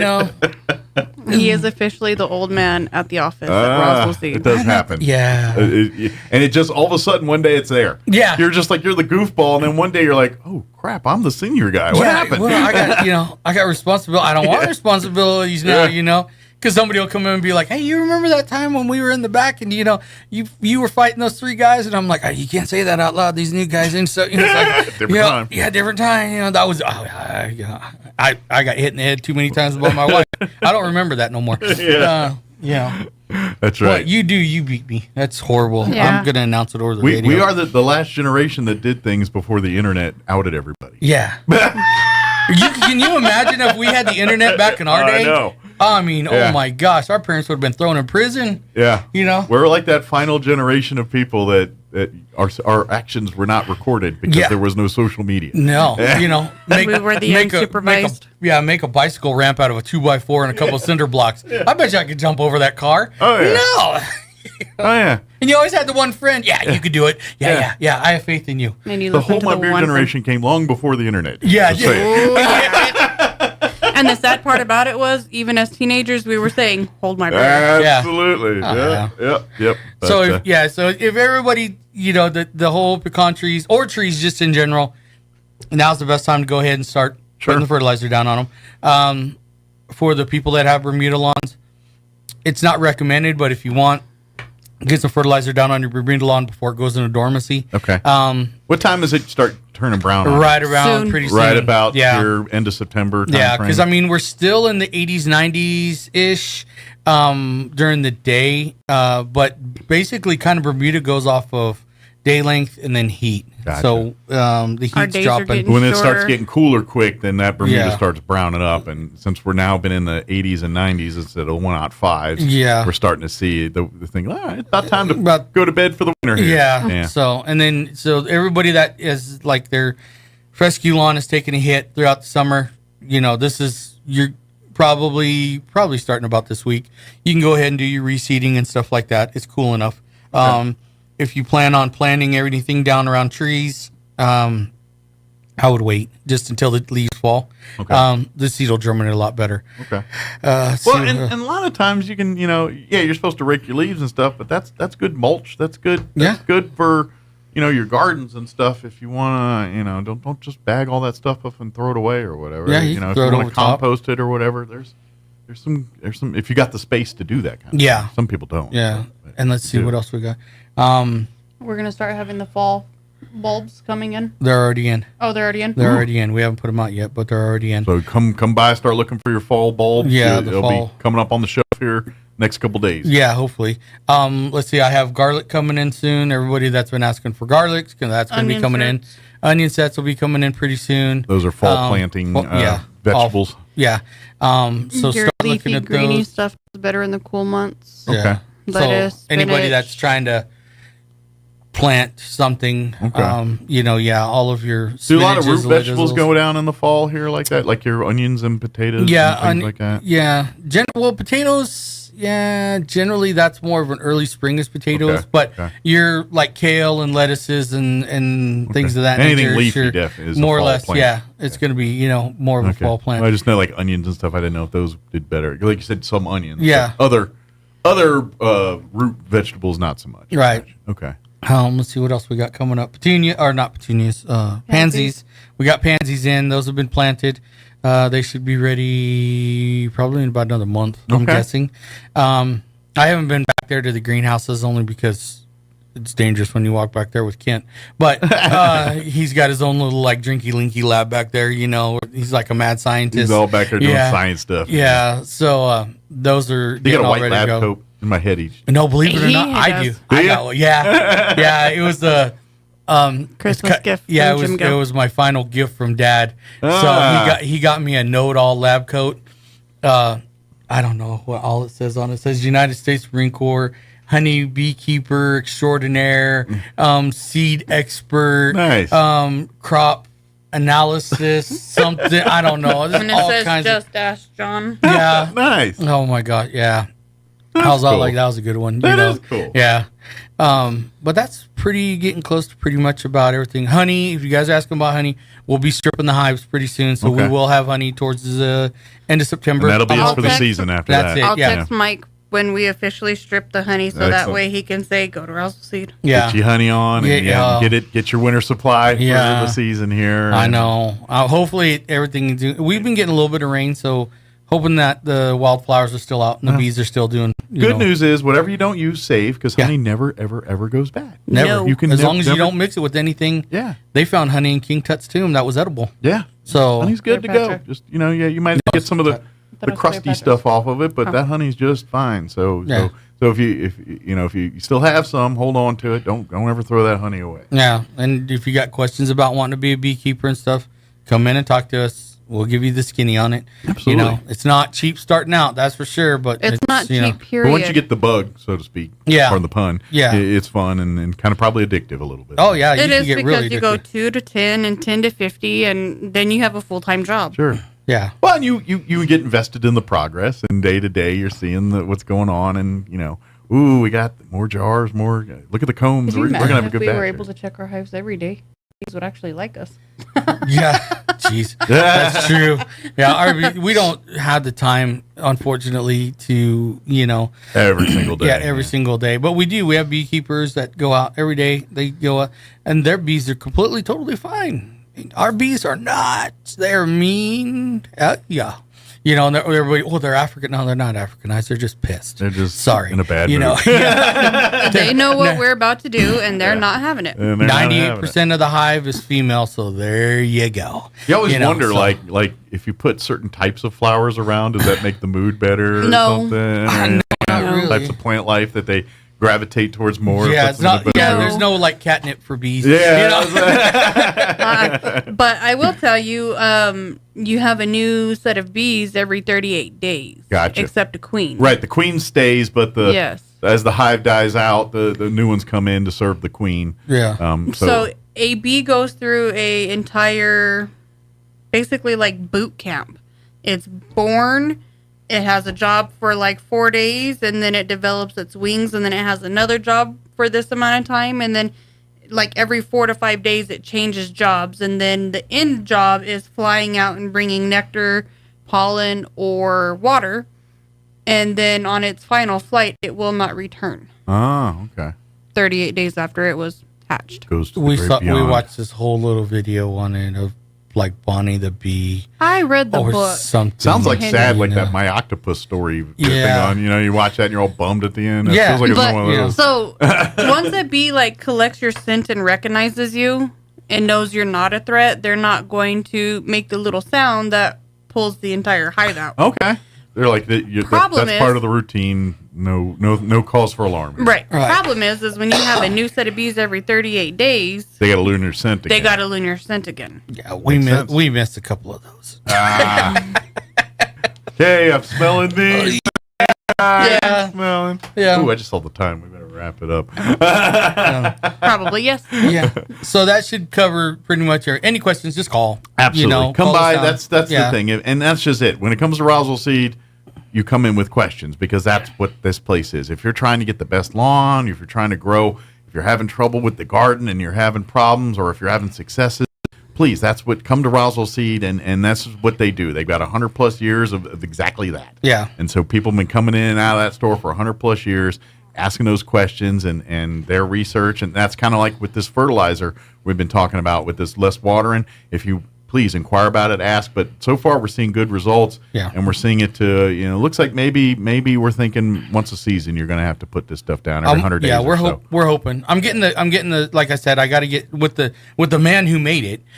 He's kind of hard to get a hold of, but once I get a hold of him and sit down, and we're going to hash out some things, and I want to know, type of deal. I imagine some of it's they're learning it themselves. Because it's trial and error.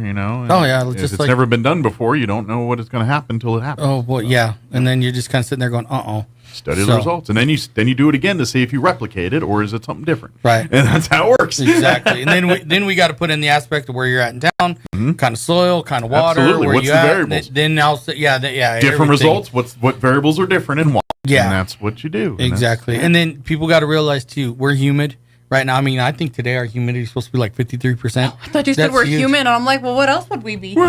You're watching Lucifer. Too much. So I mean, there are some things that are happening that we really can't explain, but I'm edging it towards the humidity. So give us a little bit of time on some things.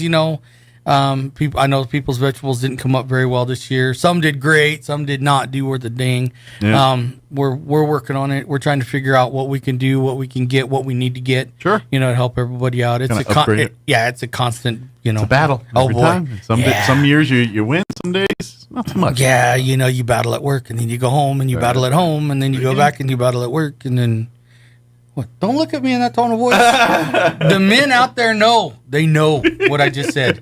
Yeah. Monday through Saturday. Come on by. Downtown visit. Roswell. It's been the same place it's been for a long time now. Yep, Come on long down. time. Well, thank you guys. Thank you. Appreciate it. We'll see you. Good luck with the bees, and and the birds and the trees. Yeah. And the flowers. And arguments that start later. It is Monday. That's right. You know. The day is young. Yeah. Thank you, guys. We appreciate it. All right, it's 10 o'clock. You're listening to 106.5 Roswell's Talk FM, KEND, Roswell, New Mexico. Have an amazing day. We'll talk to you bright and early, 7 a.m. tomorrow. Prepping with advisors at a downtown Pittsburgh hotel. Meanwhile, the Trump campaign says the former president is not engaged in traditional debate prep, focusing instead on campaign events and interviews. ABC will host the 90-minute debate on Tuesday night at the National Constitution Center in Philadelphia. Greg Clugston, Washington. The ABC presidential debate will be simulcast live tomorrow evening on the Salem Radio Network. Also at townhall.com, more than 35,000 structures are being threatened by a wildfire in the foothills